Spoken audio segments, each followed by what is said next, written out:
ಇದುವರೆಗೆ ಕಾಯ್ದು ಕಾಪಾಡಿ ಒಂದು ಜೀವಿತರ ಸಂಖ್ಯೆ ಇಟ್ಟು ಎಣಿಸಿದ್ದಕ್ಕಾಗಿ ಸಹ ಧನ್ಯವಾದ ತಂದೆ. ತಂದೆ, ಈ ಕೂಟಕ್ಕೆ ಇನ್ನು ಯಾವ ಸಹೋದರ ಬಂದಿಲ್ಲ ತಂದೆ, ಅವರಿಗೆ ಬರಲಿಕ್ಕೆ ಸಹ ಸಹಾಯ ಮಾಡಪ್ಪ ತಂದೆ. ತಂದೆ, ಇವತ್ತು ನಿನ್ನ ವಾಕ್ಯವನ್ನು ತಿಳಿಸುವಂತಹ ಸಹೋದರಗೋಸ್ಕರ ಅವರ ಕುಟುಂಬಕ್ಕೋಸ್ಕರ ಸಹ ಬೇಡ್ಕೊಂತೀನಿ ತಂದೆ. ನಿಮ್ಮ ಮಹಾಕೃಪೆಯಿಂದ ತಂದೆ ಇದುವರೆಗೆ ಅವರಿಗೆ ಬೇಕಾದ ಜ್ಞಾನ ಆರೋಗ್ಯ ಕೊಟ್ಟು ನಡೆಸಿದಾಗೆ ಮುಂದೆ ಸಹ ತಂದೆ ಇನ್ನು ಹೆಚ್ಚೆಚ್ಚಾಗಿ ನಿಮ್ಮ ಪವಿತ್ರಾತ್ಮ ಸಹಾಯದಿಂದ ತಂದೆ ಲೋಕದಲ್ಲಿ ಇರುವ ಜನರಿಗೂ ಸಹ ತಂದೆ ನಿಮ್ಮ ವಾಕ್ಯವನ್ನು ತಿಳಿಸುವಾಗಿ ಸಹಾಯ ಮಾಡು. ಇವತ್ತು ಸಹ ತಂದೆ ನಿಮ್ಮ ಪವಿತ್ರ ಆತ್ಮನ ಸಹಾಯದಿಂದ ನಮ್ಮೆಲ್ಲರಿಗೂ ನಿಮ್ಮ ವಾಕ್ಯವನ್ನು ತಿಳಿಸುವ ಹಾಗೆ ಸಹಾಯ ಮಾಡಪ್ಪ ತಂದೆ. ತಂದೆ, ಇಲ್ಲಿ ಕೇಳಿರುವಂತಹ ಪ್ರತಿಯೊಬ್ಬರು ಸಹೋದರ ಸಹೋದರಿಯರು ತಂದೆ ಆ ವಾಕ್ಯವನ್ನು ಕೇಳಿ ಆ ವಾಕ್ಯದ ಪ್ರಕಾರ ನಮ್ಮ ಜೀವನವನ್ನು ನಡೆಸಿ ತಂದೆ ನಿಮ್ಮ ಚಿತ್ತಕ್ಕನುಸಾರವಾಗಿ ಲೋಕದ ಜಾತಿಯನ್ನು ನಾವು ಮುಗಿಸಿ ತಂದೆ ಕೃಪೆ ಕೊಟ್ಟು ನಡೆಸು ತಂದೆ. ತಂದೆ, ಆದಿಯಿಂದ ಅಂತ್ಯದವರೆಗೂ ಈ ಕೂಟದಲ್ಲಿ ನಿಮ್ಮ ಪ್ರಸನ್ನತೆ ಇದ್ದು ಸಹ ತಂದೆ ಈ ಕೂಟವನ್ನು ಸಹ ನಡೆಸಿಕೊಡು ತಂದೆ. ತಂದೆ, ಇದುವರೆಗೆ ನನ್ನ ಪ್ರಾರ್ಥನೆ ಕೇಳಿದಕ್ಕಾಗಿ ಸಹ ಧನ್ಯವಾದ. ಈ ಚಿಕ್ಕ ಪ್ರಾರ್ಥನಾ ನಮ್ಮೆಲ್ಲರ ರಕ್ಷಕನಾದ ಯೇಸು ಕ್ರಿಸ್ತ ನಾಮದಲ್ಲಿ ಬಿಡುತ್ತೇನೆ, ನಮ್ಮ ಜೀವವುಳ್ಳ ಪರಲೋಕ ತಂದೆ. Amen. Amen. Thank you. Thank you brother. ಕ್ರಿಸ್ತನಲ್ಲಿ ಪ್ರೀತಿಯ ಸಹೋದರ ಸಹೋದರಿಯರೇ,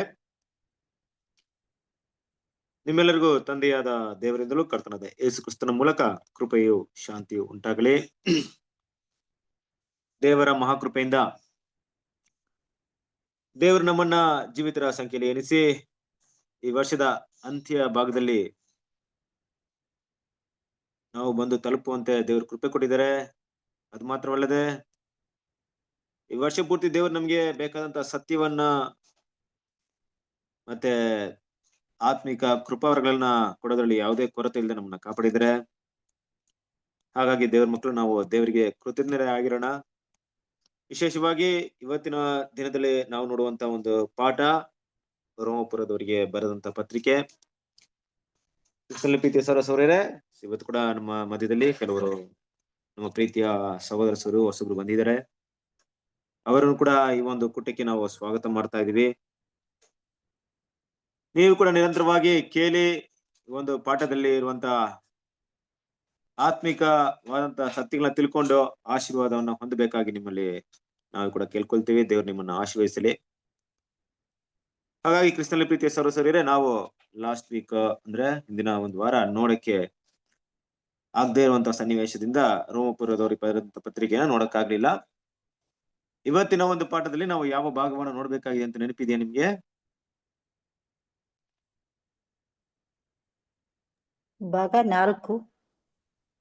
ಭಾಗ 4. ಓಕೆ, ಯಾವ ಅಧ್ಯಾಯ, ಯಾವ ವಾಕ್ಯ? 1ನೇ ಅಧ್ಯಾಯ 4ನೇ ವಚನ ಆಗಿದೆ ಬ್ರದರ್. ಈಗ 5ನೇ ವಚನದಿಂದ ಮಾಡ್ಬೇಕು. ಓಕೆ, 5ನೇ ವಚನದಿಂದ ಮಾಡಬೇಕಾಗಿದೆ. ಕರೆಕ್ಟಾ?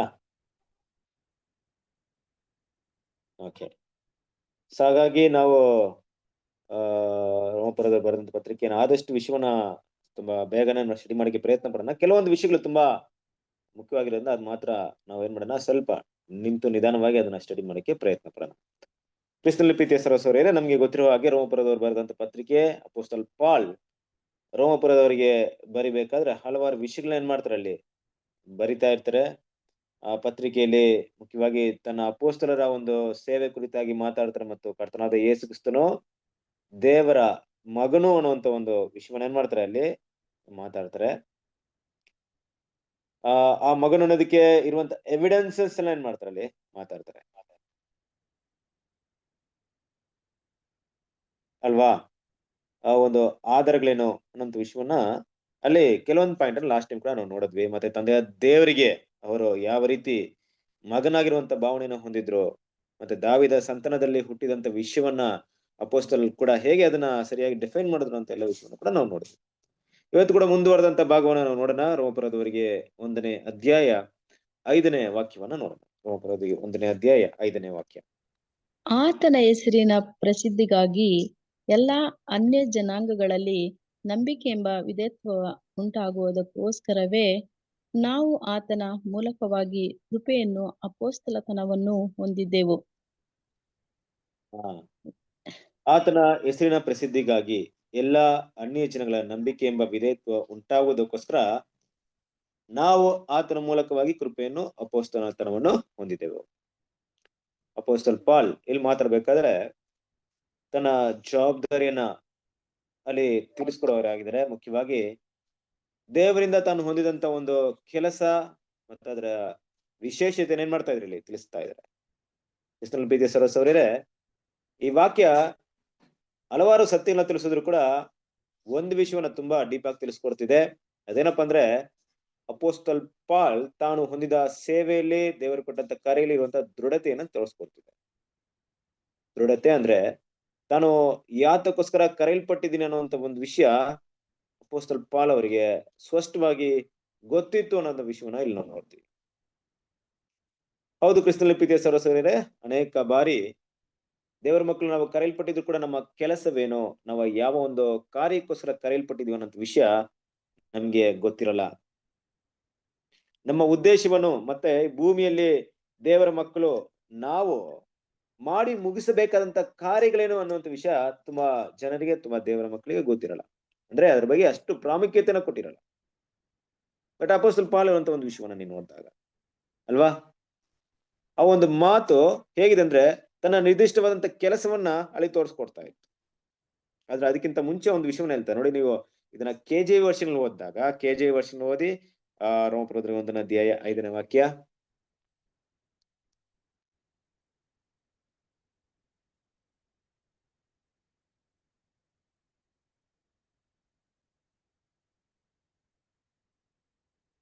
ನನ್ನ ಸ್ಕ್ರೀನ್ ಅಲ್ಲಿ ಇದೆಯಲ್ಲ, ಅದನ್ನೇ ಓದಿ. ಆತನ ಹೆಸರಿಗಾಗಿ ಎಲ್ಲಾ ಜನಾಂಗಗಳವರು ನಂಬಿಕೆಗೆ ವಿಧೇಯರಾಗುವಂತೆ ಆತನಿಂದ ನಾವು ಕೃಪೆಯನ್ನು ಅಪೊಸ್ತಲತನವನ್ನು ಹೊಂದಿದ್ದೇವೆ. ಅಲ್ವಾ, ಆತನ ಹೆಸರಿಗಾಗಿ ಎಲ್ಲಾ ಜನಾಂಗಗಳವರು ನಂಬಿಕೆಗೆ ವಿಧೇಯರಾಗುವಂತೆ. ನೋಡಿ ಇಲ್ಲಿ ಅಲ್ಲಿ KJVಗೂ ಮತ್ತೆ ಸ್ವಲ್ಪ BSV ವರ್ಷನ್ಗೂ ತುಂಬಾ ಡಿಫ್ರೆನ್ಸ್ ಇದೆ. ಮಾತುಗಳಲ್ಲಿ ಅರ್ಥ ಮಾಡ್ಕೊಳ್ಳೋದು ತುಂಬಾ ಮುಖ್ಯವಾಗಿದೆ. ಯಾಕಂದ್ರೆ ಆ ವಿಷಯಗಳನ್ನ ಅರ್ಥ ಮಾಡ್ಕೊಳ್ಳಿಲ್ಲ ಅಂದ್ಮೇಲೆ ನಾವು ಅಲ್ಲಿರುವಂತ ಸತ್ಯವನ್ನ ಅರ್ಥ ಮಾಡ್ಕೊಳಕ್ಕಾಗಲ್ಲ. ಅಂದ್ರೆ ಕರ್ತನಾದ ಯೇಸು ಕ್ರಿಸ್ತನ ಹೆಸರನ್ನ ಅನ್ಯ ಜನರ ಮಧ್ಯದಲ್ಲಿ ಹೇಳೋದ್ರ ಮೂಲಕ ಆ ಹೆಸರನ್ನ ಅವರು ನಂಬಿ ಅವ್ರು ಹೇಳಿದಂತ ಆ ಸುವಾರ್ತೆಗೆ ವಿಧೇಯರಾಗುವಂತೆ ಅವನ ವಿಧೇಯರಾಗಿ ಮಾಡುವಂತ ಒಂದು ಸೇವೆ ಅದು ಕೃಪೆಯಾಗಿ ಯಾರಿಗೆ ಸಿಕ್ಕಿದೆ? ಈ ಅಪೊಸ್ತಲತನದ ರೂಪದಲ್ಲಿ ಯಾರಿಗೆ ಸಿಕ್ಕಿದೆ? ಅಪೊಸ್ತಲ ಪಾಲ್ಗೆ ಸಿಕ್ಕಿದೆ. ಇದು ತುಂಬಾ ದೊಡ್ಡ ಜವಾಬ್ದಾರಿ. ನಾವು ಲಾಸ್ಟ್ ಟೈಮ್ ಕೂಡ ಇದ್ರ ಬಗ್ಗೆ ತುಂಬಾ ಡಿಸ್ಕಷನ್ ಮಾಡಿದ್ವಿ ಅಲ್ವಾ, ಈ ಪಾಯಿಂಟ್ ಬಗ್ಗೆ ತುಂಬಾ ನಾವು ಸ್ಟಡಿ ಮಾಡಿದ್ವಿ. ಇದೇ ಮಕ್ಕಳಲ್ಲಿ ನಾವು ನೋಡುವಂತ ವಿಷಯ ಏನಪ್ಪಾ ಅಂದ್ರೆ, ಒಂದು ದೊಡ್ಡ ಜವಾಬ್ದಾರಿ ಅಪೊಸ್ತಲ ಪಾಲ್ಗೆ ಕೊಡಲ್ಪಟ್ಟಿದೆ ಅನ್ನೋ ವಿಷಯವನ್ನ ನಾವು ಇಲ್ಲಿ ನೋಡ್ತೀವಿ. ಜವಾಬ್ದಾರಿ ಅಂದಾಗ ದೇವ್ರ ಮಕ್ಳು ನಮ್ಗೆಲ್ಲ ಗೊತ್ತೇ ಇದೆ. ಈ ನಮ್ಮ ರೀತಿಯಾದಂತ ಜವಾಬ್ದಾರಿ ಅಲ್ಲ ಅಪೊಸ್ತಲರಿಗೆ. ಮುಖ್ಯವಾಗಿ ಅವ್ರಿಗೆ ಇದಂತ ಒಂದು ಜವಾಬ್ದಾರಿ ಏನಪ್ಪಾ ಅಂದ್ರೆ, ಇಲ್ಲಿ ರೋಮಪುರದವ್ರಿಗೆ ಈ ಪತ್ರಿಕೆ ಬರಿತಾ ಇದ್ರೆ ಅಂದ್ರೆ ಅನ್ಯ ಜನಗಳ ಮಧ್ಯದಲ್ಲಿ ದೇವರ ವಾಕ್ಯವನ್ನ ಸಾರೋದು ಅಷ್ಟು ಸುಲಭವಾದ ವಿಷಯವಲ್ಲ. ಅನ್ಯ ಜನರ ಮಧ್ಯದಲ್ಲಿ ಸುವಾರ್ತೆಯನ್ನ ಸಾರುವುದು ಎನ್ನುವಂಥದ್ದು ಅಷ್ಟು ಸುಲಭವಾದಂತ ವಿಷಯವಲ್ಲ. ಕ್ರಿಸ್ತನಲ್ಲಿ ಪ್ರೀತಿಯ ಸಹೋದರರೇ, ಯಾಕೆ ಅಷ್ಟು ಸುಲಭವಾದ ವಿಷಯವಲ್ಲ ಅಲ್ವಾ? ಏನ್ ಕಷ್ಟ ಇರುತ್ತೆ, ಏನೆಲ್ಲ ಕಷ್ಟಗಳಲ್ಲಿ ಅವರು ಎದುರುಗೊಳ್ಬೇಕಾಗುತ್ತೆ, ಏನೆಲ್ಲ ಕಷ್ಟಗಳು ಎದುರುಗೊಳ್ಬೇಕಾಗುತ್ತೆ?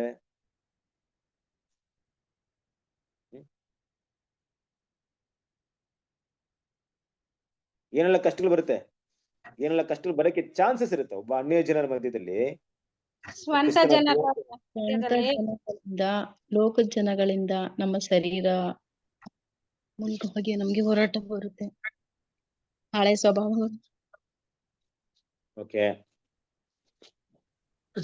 ಬೇರೆ ಅದೇ ಈ ಅನ್ಯ ಜನಗಳು ಅದು ಹೆಸರು ಹೇಳೋ ಹಾಗೆ ಅನ್ಯ ಜನಗಳು ಬಹಳ ಸಮಸ್ಯೆ ಪ್ರಾಬ್ಲಮ್ ಬಂದಿರುತ್ತೆ ಬ್ರದರ್.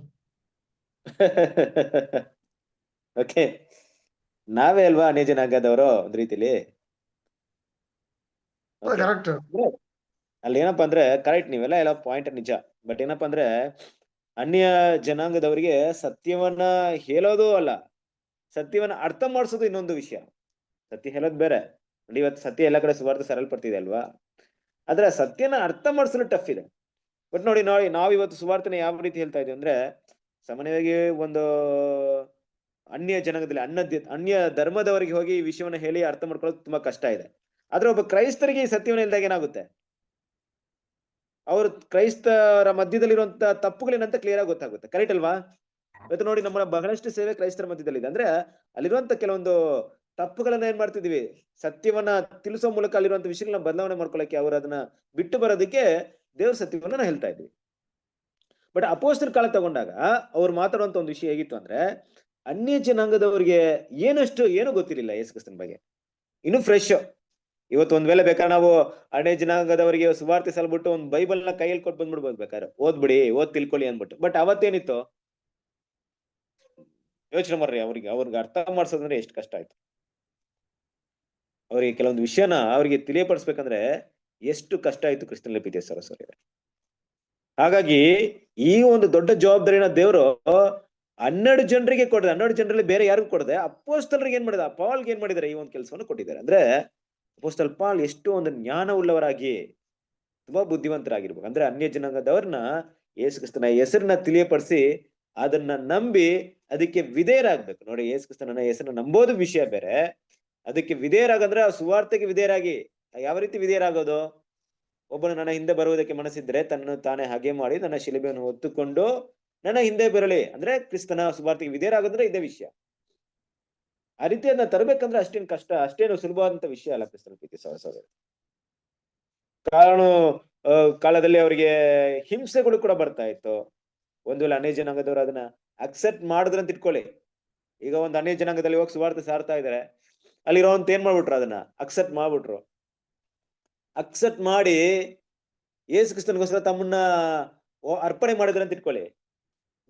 ಅಲ್ಲಿರುವಂತ ಬೇರೆ ಜನರಿಗೆ ಗೊತ್ತಾಯ್ತು ಅಂದ್ರೆ ಇವ್ರ ಮೇಲೆ ಏನ್ ಮಾಡ್ತಾರೆ ನೋಡಿ, ಇವ್ರು ಬಂದು ಏನ್ ಮಾಡ್ತಾರೆ, ಇಲ್ಲಿ ಕೆಲವು ಜನರ ಮೈಂಡ್ ಅನ್ನ ಬದಲಾವಣೆ ಮಾಡ್ತಾ ಇದಾರೆ, ಎಲ್ಲ ಮೈಂಡ್ ಚೇಂಜ್ ಮಾಡ್ತಾರೆ. ಹಿಡೀರಿ ಅವ್ರನ್ನ, ಹೊಡೀರಿ ಅವ್ರನ್ನ, ಓಡಿಸ್ರಿ ಇಲ್ಲಿಂದ.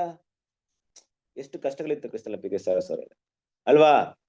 ಇನ್ನೊಂದ್ ಕಡೆ ನೋಡ್ಬೇಕಾದ್ರೆ ಅನ್ಯ ಜನಾಂಗದವ್ರಂತ ತಗೊಂಡಾಗ ಮುಖ್ಯವಾಗಿ ಈ ಧಾರ್ಮಿಕ ವಿಷಯ ಬಂದಾಗ ಅಲ್ಲಿ ಇರುವಂತ 2 ವಿಷಯ ಏನಪ್ಪಾ ಅಂದ್ರೆ, ಒಂದು ಬಿಸ್ನೆಸ್, ಇನ್ನೊಂದು ಪೊಲಿಟಿಕಲ್ ಅಲ್ವಾ? ಈ ಬಿಸ್ನೆಸ್ ಎಷ್ಟರ ಮಟ್ಟಿಗೆ ಇರುತ್ತಂದ್ರೆ, ಇವತ್ತು ಆಗಿನ ಕಾಲದಲ್ಲಿ ಕೆಲವೊಂದು ಧರ್ಮಗಳ ವಿಷಯ ತಗೊಂಡಾಗ ಅಲ್ಲಿ ದೇವಾಲಯದಲ್ಲಿ ಮಾಡುವಂತ ಒಂದು ವಿಚಾರಗಳಿರ್ಬೋದು, ಎಲ್ಲ ವಿಷಯಗಳಿಗೆ ಅದರ ಹಿನ್ನೆಲೆ ಬಿಸ್ನೆಸ್ ಇತ್ತು, ವ್ಯಾಪಾರ ಇತ್ತು. ಯಾವಾಗ ಆ ವ್ಯಾಪಾರಗಳಿಗೆ ಏಟಾಗುತ್ತೋ ಅಂತ ನೋಡ್ಬೇಕಾದ್ರೆ, ಯಾರಾದ್ರೂ ಬೇರೆಯವ್ರು ಬಂದು ಈ ದೇವ್ರು ಕರೆ ಸರಿಯಲ್ಲ, ನೀವು ಮಾಡ್ತಾರಂತ ಆಚರಣೆ ಸುಳ್ಳು ಅಂತ ಹೇಳಕ್ ಕೇಳೋದಾಗ ಜನ ಏನ್ ಮಾಡ್ತಾರೆ, ಅದಕ್ಕೆ ಅಂತದ್ನ ಆಚರಣೆ ಮಾಡೋದು ಬಿಟ್ಬಿಡ್ತಾರೆ. ಆಗ ದೇವರಿಗೆ ವಿಷಯಗಳಿಗೆ ಸಂಬಂಧಪಟ್ಟಂತ ಸಾಮಗ್ರಿಗಳನ್ನ ಕೊಂಡ್ಕೊಳ್ಳೋದಾಗ್ಲಿ, ಅದಕ್ಕೆ ಸಲ್ಲಿಸುವಂತ ಭಕ್ತಿಗಳನ್ನ ಬಿಟ್ಬಿಡ್ತಾರೆ. ಅದರಿಂದ ಬಿಸ್ನೆಸ್ಗೆ ಏಟಾಗುತ್ತೆ ನೋಡಿ. ಇದೆಲ್ಲ ದೊಡ್ಡ ಸಿಸ್ಟಮ್ ಕ್ರಿಸ್ತನಲ್ಲಿ ಪ್ರೀತಿಯ ಸಹೋದರರೇ. ಅವಾಗ ಇವ್ರ ಮೇಲೆ ಕೋಪಗಳು ಬರುತ್ತೆ, ಇವ್ರನ್ನ ಸಾಯಿಸ್ಬೇಕಂತ ಭಾವನೆ ಬರುತ್ತೆ. ಯೇಸು ಕ್ರಿಸ್ತನು ಕೂಡ ಇದೇ ರೀತಿ ಸದುಸೇರ್ ಪರಿಸೇರೆ ಮಾಡಿದ್ರು ನೋಡಿ. ಇಸ್ರೇಲ್ ಜನರ ಮಧ್ಯದಲ್ಲೇ ಇಷ್ಟೊಂದು ಕಷ್ಟ ಇರ್ಬೇಕಾದ್ರೆ ಒಂದ್ ವ್ಯಕ್ತಿ ಅನ್ಯ ಜನರ ಮಧ್ಯದಲ್ಲಿ ಹೋಗಿ ಸುವಾರ್ತೆ ಸಾರೋದಂದ್ರೆ ಅಷ್ಟೇನು ಸುಲಭವಾದ ವಿಷಯ ಅಲ್ಲ. ಹಾಗಂತ ಅಪೊಸ್ತಲ ಪಾಲ್ ತುಂಬಾ ಜ್ಞಾನದಿಂದಲೇ ಸುವಾರ್ತೆ ಸಾರೋದ್ರು ಅಂತ ಹೇಳಕ್ಕಿಂತ ಹೆಚ್ಚಾಗಿ ಅವರು ಅನೇಕ ಕಷ್ಟಗಳು ಕೂಡ ಅನುಭವಿಸಿದ್ರು ಕೂಡ. ಅವ್ರನ್ನ ಓಡಿದ್ರು ಅಲ್ವಾ? ಎಷ್ಟೋ ಸರಿ ಏನ್ ಮಾಡಿದ್ರು, ಅವ್ರನ್ನ ಸಾಯಿಸೋ ರೀತಿ ಹೊಡೆದಾಕಿದ್ದಾರೆ ಕೆಲವೊಂದು ಟೈಮಲ್ಲಿ ಅಲ್ವಾ? ಕೊನೆಯವರೆಗೆ ಏನ್ ಮಾಡಿದ್ರು, ಇದೇ ಕಷ್ಟವನ್ನ ಅನುಭವಿಸಿದ್ರು. ರೋಮ್ ಅಲ್ಲಿ ಏನ್ ಮಾಡಿದ್ರು, ಮರಣವನ್ನ ಕೂಡ ಹೊಂದಿದ್ರು ಅಂತ ನೋಡ್ತೀವಿ. ರೋಮ್ ಜನರಿಗೋಸ್ಕರವೇ ಆ ರೋಮಿನೆಲ್ಲ ಅವರ ತಲೆಯನ್ನ ಏನ್ ಮಾಡಿದ್ರು, ಅವರ ಶಿರಚ್ಛೇದನ ಮಾಡಿದ್ರು ಅಂತ ನೋಡ್ತೀವಿ. ಕ್ರಿಸ್ತನ ಪ್ರೀತಿಯ ಸಹೋದರರೇ, ಈ ಕೆಲಸ ಏನೋ ತುಂಬಾ ಒಂದು ಸುಲಭವಾದಂತ ಕೆಲಸ ಆಗಿರ್ಲಿಲ್ಲ. ಅನ್ಯ ಜನಾಂಗದವ್ರನ್ನ ಕ್ರಿಸ್ತನ ನಂಬಿಕೆಗೆ ಕರ್ಕೊಂಡ್ ಬರುವಂತ ಒಂದು ವಿಷಯ. ಆದ್ರೆ ಅಪೊಸ್ತಲ ಪಾಲ್ ಇಲ್ಲಿ ಹೇಳುವಂತ ಮಾತಲ್ಲಿ ಏನಿದೆ ಅಂದ್ರೆ, ನನಗೆ ಕೊಡಲ್ಪಟ್ಟಂತ ಕೆಲಸ ಇದು. ಆ ಒಂದು ಕೆಲಸವನ್ನ ಮಾಡೋದಕ್ಕೆ ನನಗೆ ಏನಂತ ಕೊಟ್ಟಿದ್ದಾರೆ ಅಂದ್ರೆ, ದೇವರು ಅಪೊಸ್ತಲತನವನ್ನ ಕೊಟ್ಟಿದ್ದಾರೆ. ದೇವರು ನನಗೆ ಕೃಪೆ ಕೊಟ್ಟಿದ್ದಾರೆ. ಅದು ಅಪೊಸ್ತಲತನದ ರೂಪದಲ್ಲಿ ನನಗೆ ಸಿಕ್ಕಿದೆ. ನಾನು ಈ ಜನರಿಗೆ ಸೇವೆ ಮಾಡಕ್ ಬಂದಿದ್ದೀನಿ ಅಂದ್ರೆ ಅದು ಕಷ್ಟವಾಗಿ ಹೇಳ್ಕೊಳ್ತಾ ಇಲ್ಲ, ಹೆಮ್ಮೆಯಿಂದ ಹೇಳ್ಕೊಳ್ತಾ ಇದೆ. ಹೆಮ್ಮೆಯಿಂದ ಹೇಳ್ಕೊಳ್ಳೋದಂದ್ರೆ ಏನು? ಒಂದ್ ರೀತಿಯಲ್ಲಿ ಇದು ಬೇರೆ ಭಾವನೆ ಕೂಡ ಬರುತ್ತೆ. ಏನ್ ಬರುತ್ತೆ? ನಾನು ಕೂಡ ಒಬ್ಬ ಅಪೊಸ್ತಲ, ಗೊತ್ತಾ ನಿಮ್ಗೆ?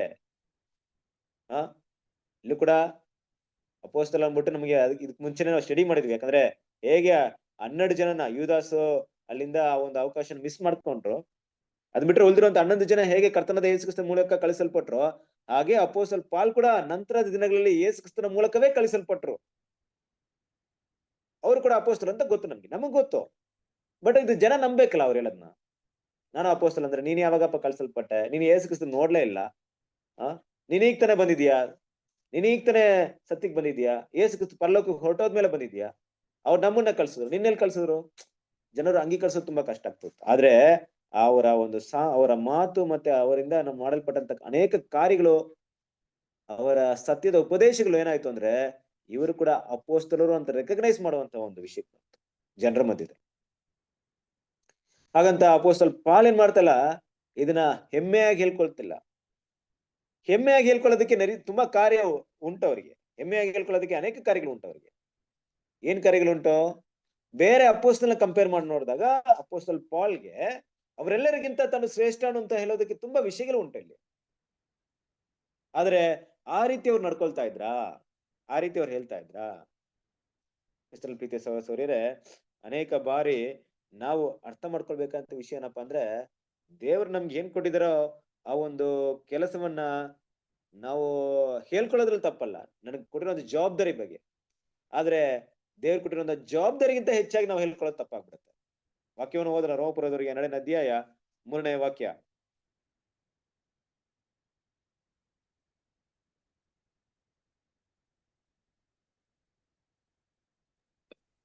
ಬ್ರದರ್ 12ನೇ ಅಧ್ಯಾಯ 3ನೇ ವಾಕ್ಯ. ರೋಮಪುರದವರಿಗೆ 12ನೇ ಅಧ್ಯಾಯ 3ನೇ ವಾಕ್ಯ.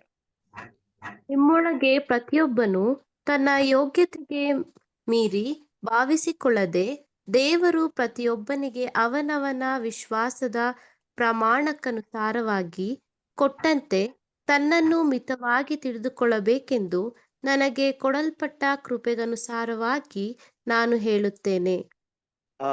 ನೋಡಿದ್ರ, ಈ ತರ ಇದೆ ನೋಡಿ. ಈ ವರ್ಷನ್ಸ್ ಅಲ್ಲಿ ಇಲ್ಲ, ಬೇರೆ ಒಂದು ವರ್ಷನ್ ಅಲ್ಲಿ ದೇವರು ನನಗೆ ಕೃಪೆ ಮಾಡಿದ ಸೇವೆಯನ್ನು ನಡೆಸಿ ನಿಮ್ಮಲ್ಲಿ ಒಬ್ಬೊಬ್ಬನಿಗೂ ಹೇಳುವುದೇನೆಂದ್ರೆ, ಯಾರು ತನ್ನ ಯೋಗ್ಯತೆಗೆ ಮೀರಿ ತನ್ನನ್ನು ಭಾವಿಸಿಕೊಳ್ಳದೆ, ದೇವರು ಒಬ್ಬೊಬ್ಬನಿಗೆ ಎಂತ ವಿಶ್ವಾಸ ಬಲವನ್ನು ಕೊಟ್ಟನೋ ಅದಕ್ಕೆ ತಕ್ಕ ಹಾಗೆ ನ್ಯಾಯವಾದ ಅಭಿಪ್ರಾಯದಿಂದ ತನ್ನನ್ನು ಭಾವಿಸಿಕೊಳ್ಳಬೇಕು ಅಂತ.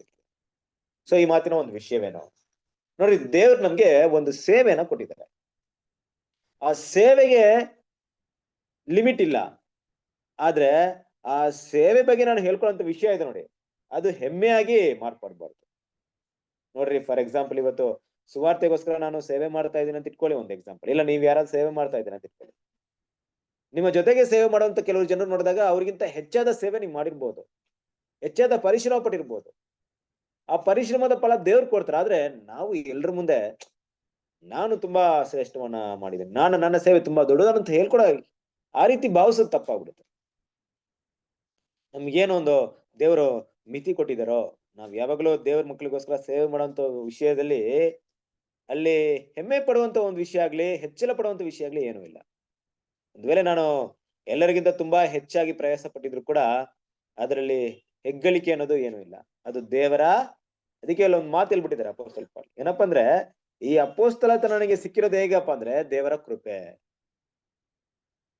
ನಾನು ಕೂಡ ಅಪೋಸ್ತಲ ಅಂತ ಹೇಳ್ಕೊಳ್ದೆ, ಈ ಕೃಪೆಯಿಂದ ಅಪೋಸ್ತಲತನ ನನಗೆ ಸಿಕ್ಕಿದೆ. ಕೃಪೆಯಿಂದ ನನಗೆ ಸಿಕ್ಕಿದೆ ಅಂದ್ರೆ ಏನ್ ಬಂದ್ಬಿಡ್ತಲ್ಲಿ, ಇಲ್ಲಿ ನನಗೆ ಅಪೋಸ್ತಲತನ, ನಾನು ಅಪೋಸ್ತಲ ಯೋಗ್ಯನು ಅಂತ ಹೆಸರು ಬರಲ್ಲ, ಆ ವಿಷಯ ಬರಲ್ಲ. ಬದಲಾಗಿ ಆ ಅಪೋಸ್ತಲ ನಾನು ಇರೋದಕ್ಕೆ ಯೋಗ್ಯನೇ ಅಲ್ಲ, ಆದ್ರೆ ನನಗೆ ಆ ರೀತಿ ಯೋಗ್ಯತೆನ ಮಾಡಿದ್ದು ಕರ್ತನಾದ ಯೇಸು ಕ್ರಿಸ್ತನ ಆತನ ಕೃಪೆ ಅಷ್ಟೇ. ದೇವ್ರ ಮಕ್ಳು ಯಾವಾಗ್ಲೂ ಕೂಡ ನಾವು ಕೂಡ ಇದೇ ಭಾವನೆಯನ್ನ ಹೊಂದ್ಕೊಬೇಕು. ಯಾವಾಗ್ಲೂ ಕೂಡ ನಮ್ಮನ್ನ ಎನಿಸುವುದಕ್ಕಿಂತ ಹೆಚ್ಚಾಗಿ ನಾವು ಎನಿಸಬಾರ್ದು.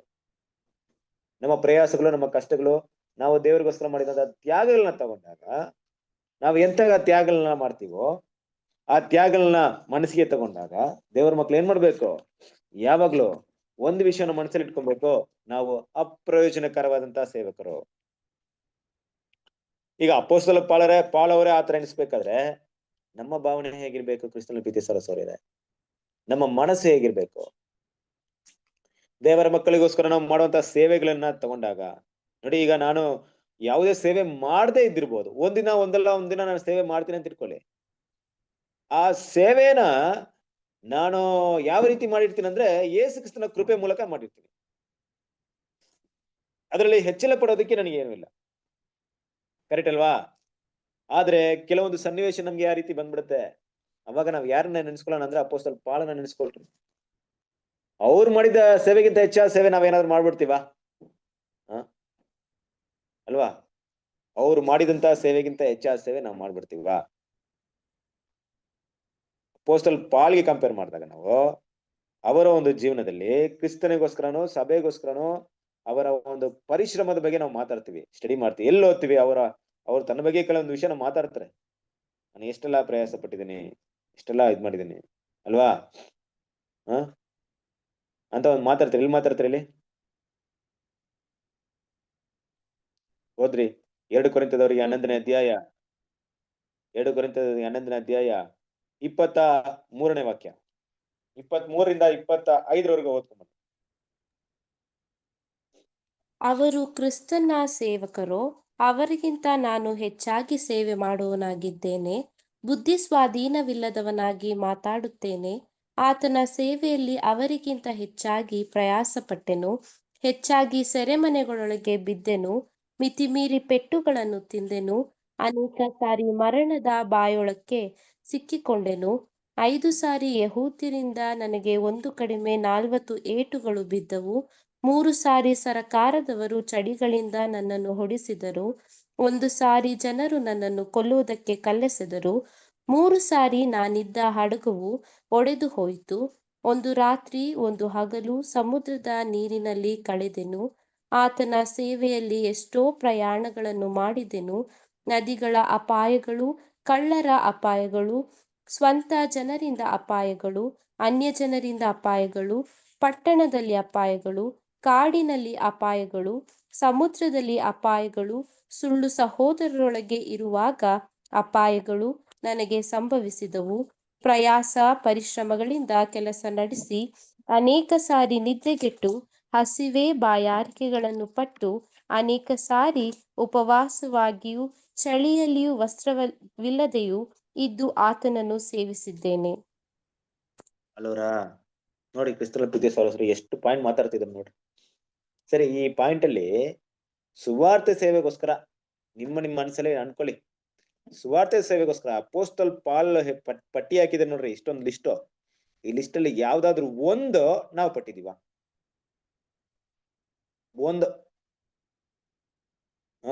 ದೇವ್ರ ಮಕ್ಳಿಗೋಸ್ಕರ ನಾನು ಹೇಳ್ತಾರೆ, ದೇವ್ರ ಮಕ್ಳಿಗೆ ಸುವಾರ್ತೆ ಸೇವೆ ಅಂದ್ರೆ ಇಲ್ಲಿ ಏನ್ ಬರುತ್ತೆ ಅಂದ್ರೆ, ನೀವು ದೇವರ ಮಕ್ಕಳಿಗೋಸ್ಕರ ಸತ್ಯ ಹೇಳುವಂತ ಸನ್ನಿವೇಶ ಬಂದಾಗ ಇದರಲ್ಲಿ ಏನಾದ್ರೂ ಒಂದು ನಾವು ಪಟ್ಟಿದೀವಾ?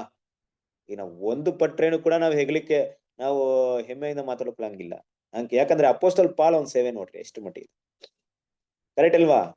ಅವರ ಸೇವೆ ಮುಂದೆ ನಮ್ದೆಲ್ಲ ಏನೂ ಇಲ್ಲ ನೋಡ್ರಿ. ಇಲ್ಲಿ ಏನಂತಿದಾರೆ ಅಂದ್ರೆ, ನಾನು 5 ಸಾರಿ ಯಹೂದ್ಯರಿಂದ ನನಗೆ ಒಂದು ಕಡಿಮೆ 40 ಏಟುಗಳನ್ನು ಬಿದ್ದವು ಅಂತ. 39 ಏಟು 5 ಸಾರಿ. ಸರಿ, ನಾವ್ ಯಾರಾದ್ರೂ 1 ಏಟು ತಿಂದಿದೀವಾ? ತಿಂದಿದೀವಾ ಏನ್ರಿ? ಯಾರ ತಿಂದಿದ? ಕ್ರಿಸ್ತನ ಸೇವೆಗೋಸ್ಕರ ಯಾರ ನಿಮ್ನ ಹೊಡೆದಿದಾರ? ಹೊಡೆದಿದ್ರೆ ಪರವಾಗಿಲ್ಲ ಹೇಳಿ, ಅದು ದೇವ್ರ ನಾಮ ಮಹಿಮೆ ಆಗುತ್ತೆ. ಏಟ್ ತಿಂದಿದ್ದೀರಾ? ಇಲ್ಲ ಬ್ರದರ್, ಯಾರು ಹೊಡ್ತ ತಿಂದಿಲ್ಲ ಬ್ರದರ್. ಅಲ್ವಾ? ನೋಡ್ರಿ, ಕ್ರಿಸ್ತನ ಪ್ರೀತಿಯ ಸಹೋದರರೇ, ತುಂಬಾ ಕಷ್ಟವಾದಂತ ಒಂದು ವಿಷಯ ಏನಪ್ಪಾ ಅಂದ್ರೆ, ದೇವ್ರ ಮಕ್ಳು ಕ್ರಿಸ್ತನ ಸುವಾರ್ತೆಗೋಸ್ಕರ ಇಷ್ಟೊಂದು ಕಷ್ಟಗಳನ್ನೆಲ್ಲ ಪಡ್ಬೇಕು ಅಂದ್ರೆ ಕೆಲವೊಂದ್ ಟೈಮಲ್ಲಿ ಹೇಗ್ ಅನ್ಸ್ಬಿಡುತ್ತೆ ಗೊತ್ತಾ ನಮ್ಗೆ? ಏನಕ್ಕಿದೆಲ್ಲ ಬೇಕು ಅನ್ಸ್ಬಿಡುತ್ತೆ. ಇವತ್ತು ನಾನು ಈ ಲೈಫ್ ತಗೊಂಡಾಗ, ಇವತ್ತಿನ ಜೀವನ ಶೈಲಿಗಳನ್ನ ತಗೊಂಡಾಗ, ಪ್ರಪಂಚ ಒಂದ್ ಕಡೆ ಅಟ್ರಾಕ್ಷನ್ ಆಗಿದೆ, ಎಷ್ಟೆಲ್ಲ ಹೆಂಗೆಲ್ಲ ಜೀವಿಸಬಹುದು. ಆದ್ರೆ ದೇವ್ರ ಮಕ್ಳಿಗೋಸ್ಕರ ಕಷ್ಟ ಪಡುವಂತ ವಿಷಯ ಬಂದಾಗ ಏನಕ್ ಬೇಕು ಅನ್ಸ್ಬಿಡುತ್ತೆ ನಮ್ಗೆ. ಏನು ಮಾಡಿರಲ್ಲ ನಾವು, ಏನು ಕಷ್ಟಪಟ್ಟಿರಲ್ಲ, ಆದ್ರೂ ನಮ್ ಮನ್ಸಿಗೆ ಹೆಂಗ್ ಅನ್ಸ್ಬಿಡುತ್ತೆ, ಏನಕ್ಕಪ್ಪ ಬೇಕು ನಮ್ಗೆ? ಅಲ್ವಾ? ಕೆಲವೊಂದ್ ಟೈಮಲ್ಲಿ ಇಂಥ ಒಂದ್ ಮನೋಭಾವನೆ ಬಂದ್ಬಿಡುತ್ತೆ.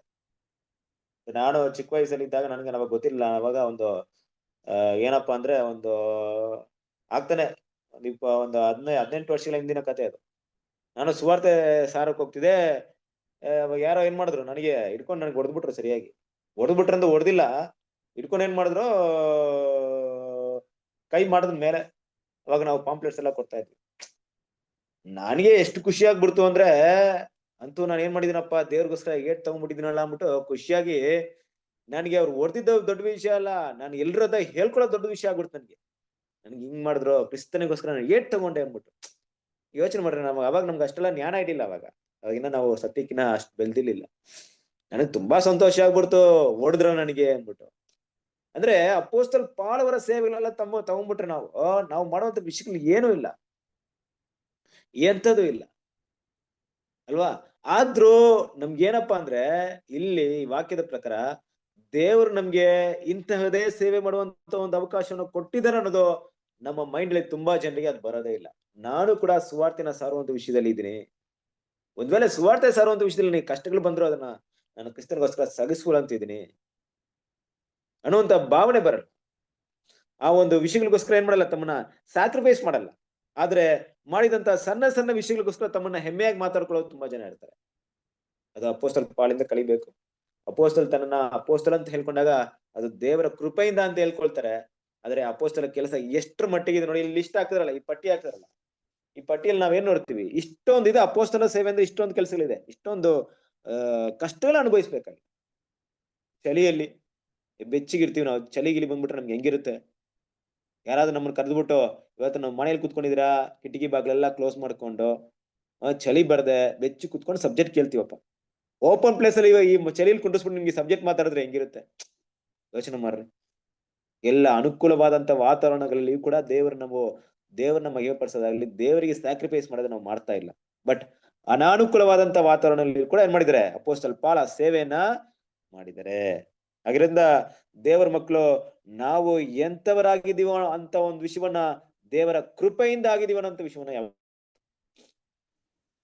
ದೇವರ ಕೃಪೆ ನಮ್ಮ ಮೇಲಿದೆ. ನಾನೇನಾದ್ರೂ ಒಂದು ಒಳ್ಳೆ ವಿಷಯಗಳು ಇಲ್ಲ ತ್ಯಾಗನ ಮಾಡಿದೀನಿ ಅಂದ್ರೆ ಅದರ ಹಿನ್ನೆಲೆ ದೇವರ ಕೃಪೆ ಅಲ್ವಾ? 1 ಕೊರಿಂಥದವರಿಗೆ 15ನೇ ಅಧ್ಯಾಯ 10ನೇ ವಾಕ್ಯ. ಆದರೆ ನಾನು ಎಂಥವನಾಗಿದ್ದೇನೋ ದೇವರ ಕೃಪೆಯಿಂದ ಅಂಥವನಾಗಿದ್ದೇನೆ. ನನಗುಂಟಾದ ಆತನ ಕೃಪೆಯು ನಿಷ್ಫಲವಾಗಲಿಲ್ಲ.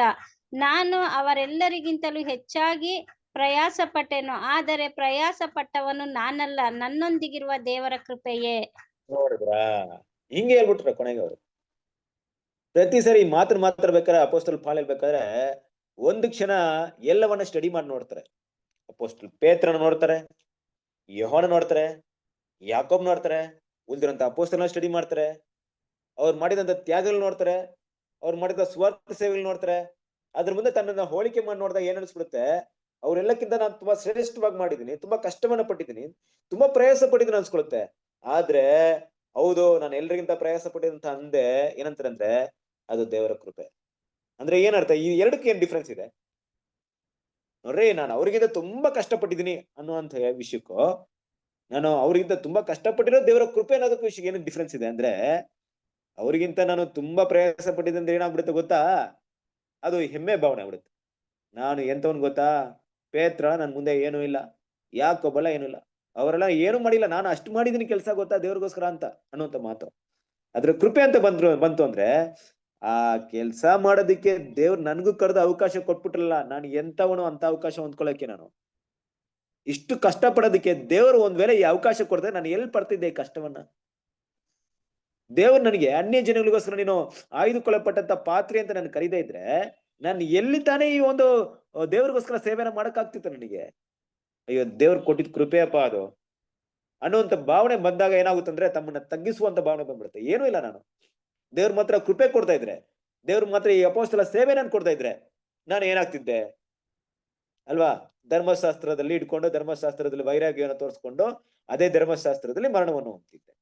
ಆದ್ರೆ ದೇವ್ರ ಕೃಪೆ ನನಗೆ ಸಿಕ್ಕಿದ್ರಿಂದ, ನನ್ನ ಕಣ್ಣು ಓಪನ್ ಆಗಿದ್ರಿಂದ, ನನ್ನ ಮನೋನೇತ್ರ ಓಪನ್ ಆಗಿದ್ರಿಂದ, ದೇವರ ಧರ್ಮದ ಅಂದ್ರೆ ಧರ್ಮಶಾಸ್ತ್ರದ ಪ್ರತಿ ಛಾಯೆಗಳನ್ನ ತಿಳ್ಕೊಳ್ಳುವಂತ ಅವಕಾಶ ಆಗ್ಲಿ, ಕ್ರಿಸ್ತನಿಗೋಸ್ಕರ ತ್ಯಾಗ ಮಾಡುವಂತ ಅವಕಾಶ ಆಗ್ಲಿ ನನಗೇನಾಯ್ತು? ಸಿಕ್ತಲ್ಲ ಅನ್ನುವಂತ ಭಾವನೆ ಏನಾಗುತ್ತಂದ್ರೆ ಅಪೊಸ್ತಲ ಪಾಲ್ಗೆ ಯಾವಾಗ್ಲೂ ಬರುತ್ತೆ. ದೇವ್ರ ಮಕ್ಕಳು ಯಾಕಪ್ಪ ಈ ವಿಷಯವನ್ನ ಇಷ್ಟ ಆಗಿ ನಾವು ಮಾತಾಡ್ತೀವಿ ಅಂದ್ರೆ, ಯಾವಾಗ್ಲೂ ಕೂಡ ನಮ್ಮ ಜೀವನದಲ್ಲಿ ದೇವ್ರಿಗೋಸ್ಕರ ಸ್ಯಾಕ್ರಿಫೈಸ್ ಮಾಡ್ಬೇಕು, ಸೇವೆ ಮಾಡ್ಬೇಕು, ಖಂಡಿತ ತುಂಬಾ ತುಂಬಾ ದೊಡ್ಡ ತ್ಯಾಗಗಳನ್ನ ಮಾಡ್ಬೇಕು. ಆದ್ರೆ ಮಾಡಿದ ನಂತರ ನಾನು ಹೆಚ್ಚಾದ ಕೆಲಸ ಮಾಡಿದೆ ಅಂತ ಹೇಳದೆ ಏನ್ ಮಾಡ್ಬೇಕಂದ್ರೆ, ಎಲ್ಲ ದೇವರ ಕೃಪೆ. ನನಗೊಂದ್ ವೇಳೆ ಈ ಅವಕಾಶ ಸಿಗದೆ ಇದ್ರೆ ನಾನು ಇದನ್ನ ಮಾಡ್ತಾ ಇರ್ಲಿಲ್ಲ ಅನ್ನುವಂತ ಭಾವನೆನೇ ದೇವ್ರ ಮಕ್ಳಿಗೆ ಇರ್ಬೇಕು. ಅದು ಅಪೊಸ್ತಲ ಪಾಳಿಂದ ನಾವು ಕಲಿಬೇಕು. ಅವ್ರು ನಮ್ಗೊಂದು ಎಕ್ಸಾಂಪಲ್ ಆಗಿದ್ರೆ ತಾನೆ, ಒಂದ್ ಮಾದರಿ ನೋಡ್ರಿ ಯಾವ ತರ ಇದೆ. ಇಷ್ಟೆಲ್ಲ ಪ್ರಯಾಸ ಪಟ್ರು, ಅವ್ರ ಏನ್ ಮಾಡ್ಬಿಟ್ರು? ನನಗೆ ಸಿಕ್ಕಿರುವಂತ ಒಂದು ಅವಕಾಶ ದೇವರ ಕೃಪೆ. ಹಾಗಿರಿಂದ ದೇವ್ರ ಮಕ್ಳು ಇವತ್ತು ಈ ಅಪೊಸ್ತಲರ ರೀತಿಯಾಗಿ ಏನ್ ಮಾಡಿದ್ರೆ, ನಾವು ಅಪೊಸ್ತಲ ಒಂದು ಸೇವೆ ನಮ್ಗೆ ಯಾರಿಗೂ ಪಡಲಿಲ್ಲ. ನಾವ್ ಯಾರಾದ್ರೂ ಅಪೊಸ್ತಲರು ಇದೀವಾ? ಇಲ್ಲ. ಕ್ರಿಸ್ತನ ಪ್ರೀತಿ ಸಹೋದರರೇ, ಅಪೊಸ್ತಲ ಅಂದ್ರೆ ಏನಪ್ಪಾ ಡಿಫ್ರೆನ್ಸ್ ಅಂದ್ರೆ, ಯೇಸು ಕ್ರಿಸ್ತನಿಂದ ನೇರವಾಗಿ ಕಳಿಸಲ್ಪಟ್ಟವರು ಅವರು ಅಪೊಸ್ತಲರು. ಯೇಸು ಕ್ರಿಸ್ತನಿಂದ ನೇರವಾಗಿ ಕಳಿಸಲ್ಪಟ್ಟವರು. ನಾವ್ ಯಾರು ಕಳಿಸಲ್ಪಡಿಲ್ಲ. ಹಾಗಂತ ನಮ್ಮ ಸೇವೆ ಬೇರೆ, ಅವರ ಸೇವೆ ಬೇರೆ ಅಂತ ನೋಡಿದ್ರೆ ಇಲ್ಲ. ಕ್ರಿಸ್ತನ ಪ್ರೀತಿ ಸಹೋದರರೇ, ಅವ್ರೇನು ದೇವರ ಸುವಾರ್ತೆನ ಲೋಕಕ್ಕೆ ಸಾರಿದ್ರೋ ನಾವು ಕೂಡ ದೇವರ ಸುವಾರ್ತೆಯನ್ನ ಕರ್ತನಾದ ಯೇಸು ಕ್ರಿಸ್ತನ ಬೆಳಕಿನ ಸುವಾರ್ತೆಯನ್ನ ಲೋಕಕ್ಕೆ ಸಾರುವಂತ ಒಂದು ಹಂಗಿನಲ್ಲಿದ್ದೀವಿ. ನಮಗೂ ಕೂಡ ಆ ಜವಾಬ್ದಾರಿ ನಮ್ಮ ಮೇಲೆ ಇದೆ ಅಲ್ವಾ? ನಮಗೂ ಕೂಡ ಇದೆ. ಆದ್ರೆ ಅವತ್ತಿನ ಕಾಲದ ರೀತಿಯಲ್ಲಿ ಇವತ್ತು ಹಿಂಸೆಗಳಿಲ್ಲ, ಅವತ್ತಿನ ಕಾಲದ ರೀತಿಯಲ್ಲಿ ಇವತ್ತು ಕಷ್ಟಗಳಿಲ್ಲ ಅಲ್ವಾ? ಅವತ್ತಿನ ಕಾಲದ ರೀತಿಯಲ್ಲಿ ಏನಾಗ್ಲಿಲ್ಲ. ಇವತ್ತು ಟೆಕ್ನಾಲಜಿ ತುಂಬಾ ಡೆವಲಪ್ ಆಗಿರೋದ್ರಿಂದ ನಾವೇನ್ ಮಾಡ್ಬೋದು, ನಾನಾ ತರದ ರೀತಿಯಲ್ಲಿ ಸುವಾರ್ತೆನ ಸಾರಬಹುದು. ಸಾರ್ತಾ ಇದೀವಾ? ಸುವಾರ್ತೆ ಸಾರಕ್ಕೆ ಏನ್ ಮಾಡ್ತಾ ಇದೀವಿ ಇವತ್ತು?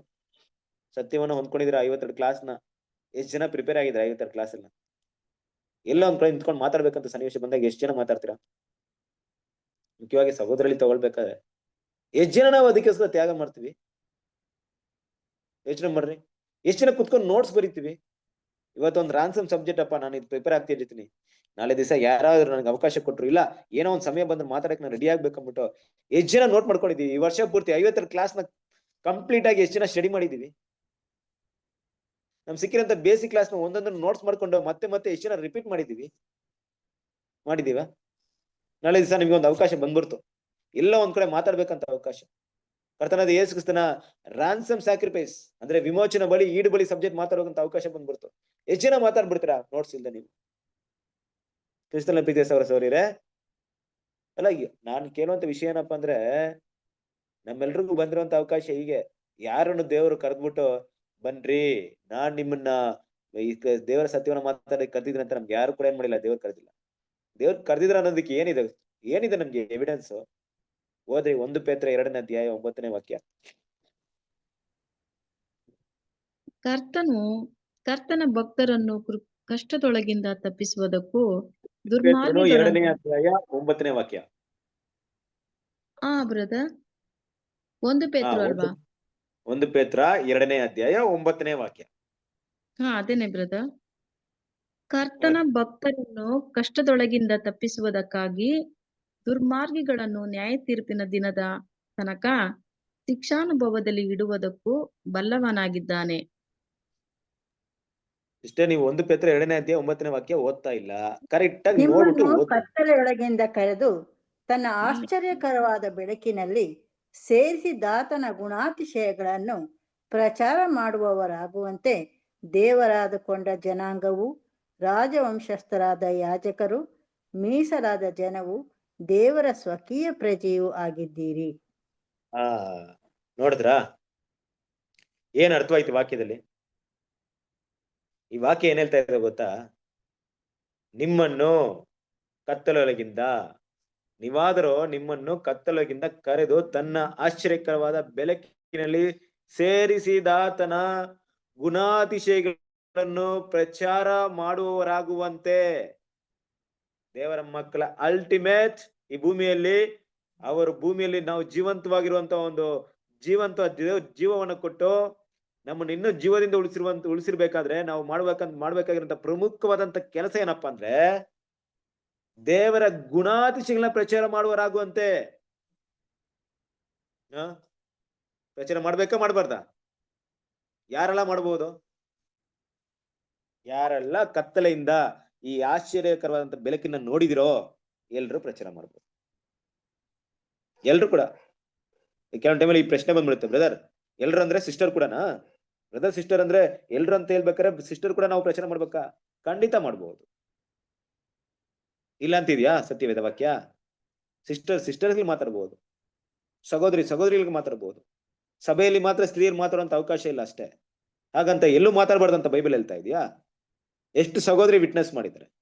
ಇವತ್ತು ವಿಟ್ನೆಸ್ ಮಾಡಿರೋರಲ್ಲಿ ಎಷ್ಟು ಜನ ಸಹೋದರಿ ಮೂಲಕನೇ ಬಂದಿದ್ದಾರೆ ಸತ್ಯಕ್ಕೆ?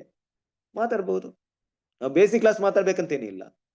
ಕೆಲವೊಂದು ವಿಷಯಗಳನ್ನ ಮಾತಾಡಿ ಸತ್ಯಕ್ಕೆ ಕರ್ಕೊಂಡು ಬಂದು ಕ್ಲಾಸ್ ಕೆಲವಂತ ಒಂದು ವಿಷಯಕ್ಕೆ ಕರ್ತರಬಹುದು, ಅವ್ರನ್ನ ಮಾತಾಡಬಹುದು. ಕತ್ತಲೆಯಿಂದ ನಾವು ನಿಜವಾಗ್ಲೂ ಕತ್ತಲೆಯಿಂದ ಇದ್ದಿದ್ದಾದ್ರೆ, ಆ ಕತ್ತಲೆಯಿಂದ ನಾವು ಬೆಳಕಿಗೆ ಬಂದಿದ್ದಾದ್ರೆ, ಕಾಣಿಸ್ತಾ ನಿಮ್ಗೆ ಬೆಳಕು? ಈ ಆಶ್ಚರ್ಯಕರವಾದಂತ ಬೆಳಕು ನಮ್ ಕಣ್ಮುಂದೆ ಸಿಗ್ತಾ ಇಲ್ವಾ? ದೇವರ ಸತ್ಯಗಳು ನಮ್ಗೆ ಆಶ್ಚರ್ಯಕರವಾದ ಬೆಳಕಾಗಿ ಕಾಣಿಸ್ಕೊಳ್ತಾ ಇಲ್ವಾ ಇಲ್ಲಿವರೆಗೂ? ಇಲ್ಲ, ಇನ್ನು ಕತ್ತಲೆಯಲ್ಲೇ ಇದೀವಾ? ಹೆಂಗಿದೆ ನೋಡ್ರಿ ಕ್ರಿಸ್ತನ ಪ್ರೀತಿಯ ಸಹೋದರರೇ. ಇವತ್ತು ಲೋಕವನ್ನ ನೋಡ್ರಿ, ಹೆಸರು ಕ್ರೈಸ್ತರ ನೋಡ್ರಿ, ಅವರ ಮುಂದೆ ನಮ್ಗೆ ಸಿಕ್ಕಿರುವಂತ ಸತ್ಯವನ್ನ ನೋಡ್ರಿ. ನಮ್ಗೆ ಗೊತ್ತಾಗುತ್ತೆ ಇದು ಆಶ್ಚರ್ಯಕರವಾದಂತ ಬೆಳಕು ಅಂತ. ಆದ್ರೂ ಕೂಡ ಏನ್ ಮಾಡ್ತೀವಿ, ಈ ಬೆಳಕು ನನಗ್ ಮಾತ್ರ ಇಲ್ಲಪ್ಪ, ಯಾರಿಗೂ ತೋರ್ಸಲ್ಲ, ನಾನು ಉಂಟು, ನನ್ನ ಬೆಳಕು ನನ್ನ ಹತ್ರ ಇರೋದುಂಟು, ನಾನು ಯಾರಿಗೂ ಹೇಳಲ್ಲ, ಅವ್ರ ಕತ್ಲೆಯಲ್ಲೇ ಇರ್ಲಿ ಅಂತ ಏನ್ ಮಾಡ್ತೀವಿ, ಸುವಾರ್ತೆ ಹೇಳುವಂತ ಅವಕಾಶಗಳು ಬಂದ್ರು ಕೂಡ ನಾವೇನ್ ಮಾಡಲ್ಲ, ಆತನ ಗುಣಾತಿಶಗಳನ್ನ ಪ್ರಚಾರ ಮಾಡಲ್ಲ. ಕ್ರಿಸ್ತನ ಪ್ರೀತಿಯ ಸಹೋದರರೇ, ಗುಣಾತಿಶಗಳನ್ನ ಪ್ರಚಾರ ಮಾಡೋದ್ರಲ್ಲಿ 2 ರೀತಿ ಇದೆ. ಒಂದು ನಮ್ಮ ನಡತೆ, ಇನ್ನೊಂದು ನಮ್ಮ ಬಾಯಲ್ಲೇ ನಾವು ಅದನ್ನ ಸುವಾರ್ತೆನ ಸಾರಬೇಕು. ನಮ್ಮ ನಡತೆ ಅಂತ ಹೇಳಿದ ತಕ್ಷಣ ಎಲ್ಲಿ ಬರುತ್ತೆ ಅಂದ್ರೆ, ನಾವು ಕೆಲಸ ಮಾಡೋ ಕಡೆಯಲ್ಲಿ, ಬೇರೆ ಕಡೆಯಲ್ಲಿ, ಅಕ್ಕಪಕ್ಕ ಎಲ್ಲೋ ಒಂದ್ ಕಡೆ ನಾವು ಒಳ್ಳೆತನದಿಂದ ನಡಿಬೇಕಾದ್ರೆ ನಮ್ಮ ಗುಣಗಳನ್ನ ನೋಡಿ ಏನ್ ಮಾಡ್ತಾರೆ ಕೆಲವರು, ನಮ್ಮ ಹತ್ರಕ್ಕೆ ಬರ್ತಾರೆ. ನಮ್ಮಲ್ಲಿ ಇರೋ ಒಂದು ಡಿಫ್ರೆನ್ಸಿಯೇಷನ್ ನೋಡಿ ಏನ್ ಮಾಡ್ತಾರೆ, ನಮ್ಮ ಹತ್ರಕ್ಕೆ ಬರ್ಬೇಕಾರೆ ಆಗ ಒಂದು ಅವಕಾಶ ನಮ್ಗೆ ಸತ್ಯವನ್ನ ಹೇಳುವಂತ ಅವಕಾಶ. ಇನ್ನೊಂದು ಏನಪ್ಪಾ ಅಂದ್ರೆ, ಕೆಲವೊಂದು ಟೈಮಲ್ಲಿ ನಾವು ಸಮಯ ಸಿಕ್ಕಾಗ ಎಲ್ಲಪ್ಪ ಸಮಯ ಸಿಗುತ್ತೆ, ಕೆಲವೊಂದು ಟೈಮಲ್ಲಿ ಯಾವ ಒಂದು ಎಲ್ಲಾದ್ರೂ ಒಂದು ಅವಕಾಶ ಸಿಗುತ್ತಾ ಈ ಸತ್ಯವನ್ನ ಹೇಳೋದಕ್ಕೆ ಅಂತ ಕಾಯ್ತಾ ಇರ್ಬೇಕು. ದೇವ್ರ ಮಕ್ಕಳು ಸಿಗದಾಗ ಏನ್ ಮಾಡ್ಬೇಕು, ಕೆಲವೊಂದು ವಿಷಯವನ್ನ ಹಾಕ್ಬೇಕು, ಜ್ಞಾನವಾಗಿ ಮಾತಾಡಕ್ ಕಲಿಬೇಕು, ಕ್ರಿಸ್ತನ ಬಳಿ ಕರ್ಕೊಂಡ್ ಬರಕ್ ಕಲಿಬೇಕು. ನೀನ್ ನೋಡ್ಬೇಕಾದ್ರೆ ಯೇಸು ಕ್ರಿಸ್ತನ ಕಾಲದಲ್ಲಿ ಈ ಸಮರಿಯ ಸ್ತ್ರೀ ಏನ್ ಮಾಡ್ತಾರೆ, ಯೇಸು ಕ್ರಿಸ್ತನ ಕೇಳ್ದಾಗ ಉತ್ತರವನ್ನ ಎಲ್ಲದಕ್ಕೂ ಉತ್ತರ ಕೊಡ್ತಾರೆ ಅಲ್ವಾ. ನೀರ್ ಕೇಳ್ದಾಗ ನೀರ್ ಕೇಳ್ತಾರಲ್ವ ಯೇಸು ಕ್ರಿಸ್ತನು, ತಕ್ಷಣ ಏನ್ ಮಾಡ್ತಾರೆ, ಹೋಗ್ಬಿಟ್ಟು ನಾನ್ ಮೆಸ್ಸಿಯ ಬಂದಿದ್ರೆ ಅಂದ್ಬಿಟ್ಟು ಊರನ್ನ ಕರ್ಕೊಂಡ್ ಬಂದ್ಬಿಡ್ತಾರೆ. ಯೋಚನೆ ಮಾಡ್ರಿ, ಅಂದ್ರೆ ಏನ್ ಮಾತಾಡಿರ್ಬೇಕು, ಹೆಂಗೆ ಒಬ್ಬ ಸ್ತ್ರೀನೇ ಮಾತಾಡಿದಲ್ಲಿ, ಸಮರಿಯ ಸ್ತ್ರೀ ತಾನೇ ಕರ್ಕೊಂಡ್ ಬಂದಿದ್ದೆ ಎಲ್ರನ್ನು ಯೇಸು ಕ್ರಿಸ್ತನ ಉಪದೇಶ ಕೇಳೋದಕ್ಕೆ. ಯೋಚನೆ ಮಾಡಿ ಕ್ರಿಸ್ತನ ಪ್ರೀತಿಯ ಸಹೋದರರೇ, ಇವತ್ತು ಎಲ್ಲರಿಗೂ ಇದೆ, ಎಲ್ರಿಗೂ ಅವಕಾಶ ಇದೆ ಅಲ್ವಾ. ದೇವ್ರು ನಮ್ನ ಅದಕ್ಕೋಸ್ಕರ ಏನ್ ಮಾಡಿದ್ರೆ, ದೇವರ ಆದುಕೊಂಡ ಜನಾಂಗವಾಗಿ ರಾಜ್ಯ ವಂಶಸ್ಥರಾದಂತ ಯಾಜಕರಾಗಿದ್ದೀವಿ. ಇವತ್ತು ಮುಂದಿನ ಲೋಕಕ್ಕೆ ನಾವು ರಾಜರಾಗಿರ್ಬೇಕಾ, ಯಾಜಕರಾಗಿರ್ಬೇಕಾ, ಈ ಲೋಕದಲ್ಲಿ ಆತನ ಬೆಳಕಿನಲ್ಲಿರುವಂತ, ಬೆಳಕಿನಿಂದ ಬಂದ ಆತನ ಗುಣಾದೇಶಗಳ ಪ್ರಚಾರ ಮಾಡುವಂತ ಒಂದು ಜವಾಬ್ದಾರಿ ಇದೆ ನಮ್ಗೆ. ಪ್ರಚಾರ ಮಾಡೋಣ. ಮುಖ್ಯವಾಗಿ ಈ ವರ್ಷ ಮುಗೀತು, ಮುಂದಿನ ವರ್ಷ ರಿಸರ್ವೇಶನ್ ತಗೊಳ್ರಿ, ತೀರ್ಮಾನಗಳು ತಗೊಳ್ಳಿ. ದೇವರೇ, ನನಗೆ ಅವಕಾಶ ಸಿಕ್ಕಷ್ಟು ಯಾರಿಗಾದ್ರೂ ನಿಮ್ಮ ಸತ್ಯವನ್ನ ಹೇಳ್ತೀನಿ ಅಲ್ವಾ. ಈ ಸತ್ಯವನ್ನ ಹೇಳೋಂತ ರೀತಿ ಬೇರೆ ಇದೆ.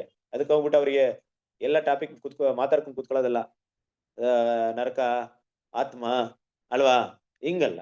ಯಾವ ರೀತಿ ಹೇಳ್ಬೇಕು, ಕ್ರಿಸ್ತನ ಪ್ರೀತಿನ ಹೇಳ್ಬೇಕು, ಮೊದಲನೇದಾಗಿ ರಾನ್ಸಮ್ನ ಹೇಳ್ಬೇಕು, ಪ್ರೀತಿಯಿಂದನೇ ಸ್ಟಾರ್ಟ್ ಮಾಡ್ಬೇಕು. ದೇವ್ರು ನಿಮ್ಮನ್ನ ಪ್ರೀತಿ ಮಾಡ್ತಾರ ಅಂತ ವಿಷಯಗಳಿಂದನೇ ಸ್ಟಾರ್ಟ್ ಮಾಡ್ಬೇಕು. ಅವಾಗ ಅವ್ರಿಗೆ ಡಿಫ್ರೆನ್ಸಿಯೇಷನ್ ಗೊತ್ತಾಗುತ್ತೆ, ಏನೋ ಒಂದು ವ್ಯತ್ಯಾಸ ಇದೆ ಇವ್ರು ಹೇಳುವಂತ ವಿಷಯದಲ್ಲಿ. ಅಲ್ಲಿಂದ ಅವ್ರ ಆಸಕ್ತಿ ತೋರಿಸಿದಾಗ ಅವ್ರ ಕಾಂಟೆಂಟ್ ಅನ್ನು ತಗೊಬೇಕು, ಸಹೋದರಿಗೆ ತಿಳಿಸ್ಬೇಕು, ಯಾರಲ್ಲಿದ್ದಾರೆ ಅವ್ರಿಗೆ ಅವ್ರನ್ನ ಪ್ರಿಪೇರ್ ಮಾಡ್ಬೇಕು. ಈ ತರ ನೀವೆಲ್ಲ ಒಟ್ಟು ಕುಡಿದ್ರೆ ನೀವಿರುವಂತ ಸ್ಥಳಗಳಲ್ಲಿ ಎಷ್ಟೋ ಹಾರ್ವೆಸ್ಟ್ ಮಾಡ್ಬೋದು ಕ್ರಿಸ್ತನ ಪ್ರೀತಿಯ ಸಹೋದರರೇ. ನೋಡ್ರಿ, ಅದಕ್ಕೆ ಏನಪ್ಪಾ ಅಂದ್ರೆ, ನಾನು ಒಂದು ಪಿಕ್ಚರ್ ಇಲ್ಲಿ ಹಾಕ್ಬೇಕಾಯ್ತು, ಅದು ಹಾಕ್ಲಿಲ್ಲ. ನೋಡ್ರಿ, ಲಾಸ್ಟ್ ಟೈಮ್ ಕೂಡ ನಮ್ಮ ಮೈಸೂರಲ್ಲಿ ಈ ಪಾಯಿಂಟ್ ನಾನು ಹೇಳಿದ್ದೆ. ಏನಂದ್ರೆ, ಒಂದ್ ಪಿಕ್ಚರ್ ಇದೆ, ಆ ಪಿಕ್ಚರ್ ಏನಪ್ಪಾ ಅಂದ್ರೆ, ನಾವು ಲಾಸ್ಟ್ ಟೈಮ್ ಟ್ರ್ಯಾಕ್ಸ್ ಏನೋ ಕೊಡಕ್ ಹೋದಾಗ ಅವರು ಅಲ್ಲೇನ್ ಮಾಡಿದ್ರು, ಆ ಪಿಕ್ಚರ್ ನಮ್ಗೆ ಕೊಟ್ರು, ಆ ಒಂದು ಸ್ಟಿಕ್ಕರ್ ನ ಕೊಟ್ಟು ಮನೆಗೆ ಅಂಟಿಸ್ಕೊಳ್ಳಿ ಅಂದ್ಬಿಟ್ಟು. ಅದೊಂದು ಪಿಕ್ಚರ್ ಇದೆ, ಅದರಲ್ಲಿ ಇಮೇಜ್ ಇದೆ. ಏನಪ್ಪಾ ಅಂದ್ರೆ, ಅಪೋಸ್ತಲ್ ಪಾಲ್ ಒಂದು ಚಿತ್ರ ಹಾಕ್ಬಿಟ್ಟಿದ್ದಾರೆ. ಅಲ್ಲಿ ಅಪೋಸ್ತಲ್ ಪಾಲ್ ಚಿತ್ರ ಹಾಕ್ಬಿಟ್ಟು ಅಪೋಸ್ತಲ್ ಪಾಲ್ ಏನ್ ಮಾಡ್ತಾ ಇದ್ರೆ, ಮೇಲೆ ಹಿಂಗ್ ಕೈ ತೋರ್ಸೋ ತರ ಹಾಕ್ಬಿಟ್ಟಿದ್ದಾರೆ. ಆಮೇಲೆ ಏನ್ ಮಾಡಿದಾರೆ ಅಂದ್ರೆ, ಒಂದ್ ಕಡೆ ಕಂಪ್ಯೂಟರ್, ಇನ್ನೊಂದ್ ಕಡೆ ಏರೋಪ್ಲೇನ್, ಇನ್ನೊಂದ್ ಕಡೆ ಮೊಬೈಲ್, ಇನ್ನೊಂದ್ ಕಡೆ ಬಸ್.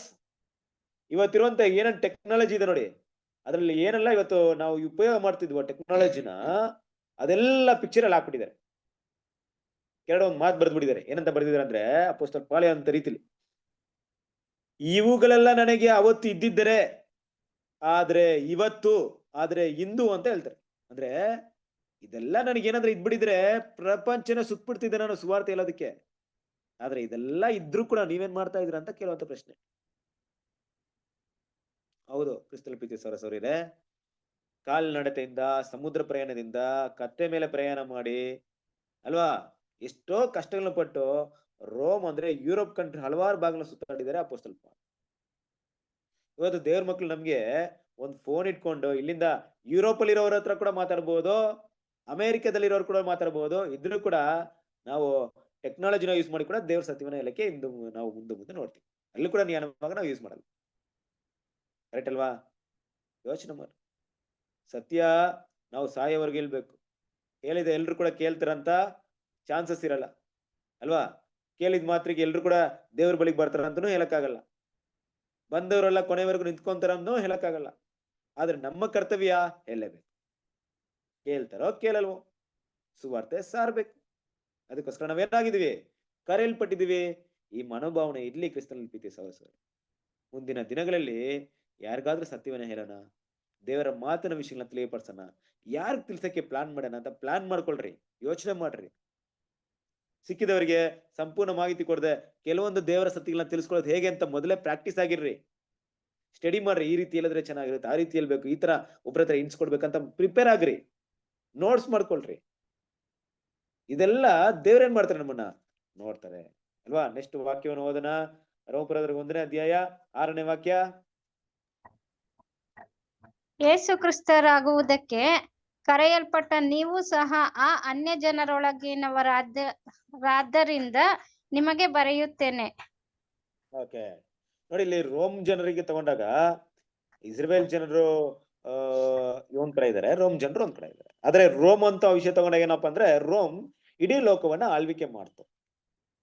ಆದ್ರೆ ಅಪೊಸ್ತಲ್ ಪಾಲ್ ಮಟ್ಟಿಗೆ ಏನಪ್ಪಾ ಅಂದ್ರೆ, ಅಪೊಸ್ತಲ್ ಪಾಲ್ ರೋಮ್ನ ಸಿಟಿಜನ್ ಆಗಿದ್ರು. ಅದರಿಂದ ರೋಮ್ಗೆ ಹೋಗಿ ಅಲ್ಲಿ ಇರುವಂತ ಜನರ ಪದ್ಧತಿಗಳು, ಅಲ್ಲಿರುವಂತ ಆಚಾರ ವಿಚಾರಗಳೆಲ್ಲ ಅವ್ರಿಗೆ ಚೆನ್ನಾಗಿ ತಿಳಿದಿತ್ತು. ಅದೊಂದು ದೊಡ್ಡ ಅವಕಾಶ ಅವರಿಗೆ ರೋಮ್ ಜನರ ಹತ್ರ ಹೋಗಿ ಸುವಾರ್ತೆ ಸಾರೋದಕ್ಕೆ. ಅವ್ರು ಅನ್ಯ ಜನಗಳಾಗಿದ್ರು ಕೂಡ ಅವರಿಗೆ ಸುವಾರ್ತೆಯನ್ನ ಸಾರುವಂತ ಒಂದು ಕೆಲಸವನ್ನ ಅಪೊಸ್ತಲ್ ಪಾಲ್ ತಗೊಂಡ್ರು ಅಂದ್ಮೇಲೆ ರೋಮ್ನ ಹಲವಾರು ವಿಷಯ ಅವ್ರಿಗೆ ಗೊತ್ತಿತ್ತು. ಫಾರ್ ಎಕ್ಸಾಂಪಲ್ ನೋಡಿ, ದೇವರು ಮೋಶೆನ ಐಗುಪ್ತದಲ್ಲೇ ಬೆಳೆಸ್ಬಿಟ್ಟು ಮತ್ತೆ ಇಸ್ರೇಲ್ ಕಡೆ ಕಳಿಸ್ಬಿಟ್ಟು ಮತ್ತೇನ್ ಮಾಡ್ತಾರೆ, ಫರೋವನ ಹತ್ರ ಮಾತಾಡಕ್ ಕಳಿಸ್ತಾರೆ. ಒಂದ್ ವೇಳೆ ಇಸ್ರೇಲ್ ಜನರೆಲ್ಲ ಯಾರಾದ್ರೂ ಒಬ್ಬರು ಹೋಗಿ ಫರೋವನ ಹತ್ರ ಮಾತಾಡಿದ್ರೆ ಆಗ್ತಿತ್ತ ಅಂದ್ರೆ ಆಗ್ತಾ ಇರಲಿಲ್ಲ. ಯಾಕಂದ್ರೆ ಮೋಶೆಗೆ ಐಗುಪ್ತದ ಲ್ಯಾಂಗ್ವೇಜ್ ಗೊತ್ತು, ಅಲ್ಲಿರುವಂತ ಆಚಾರ ವಿಚಾರಗಳು ಗೊತ್ತಿತ್ತು, ಒಬ್ಬ ಪ್ರಿನ್ಸೆಸ್ ಆಗಿ ಬೆಳೆದು ಬಂದಿದ್ರು.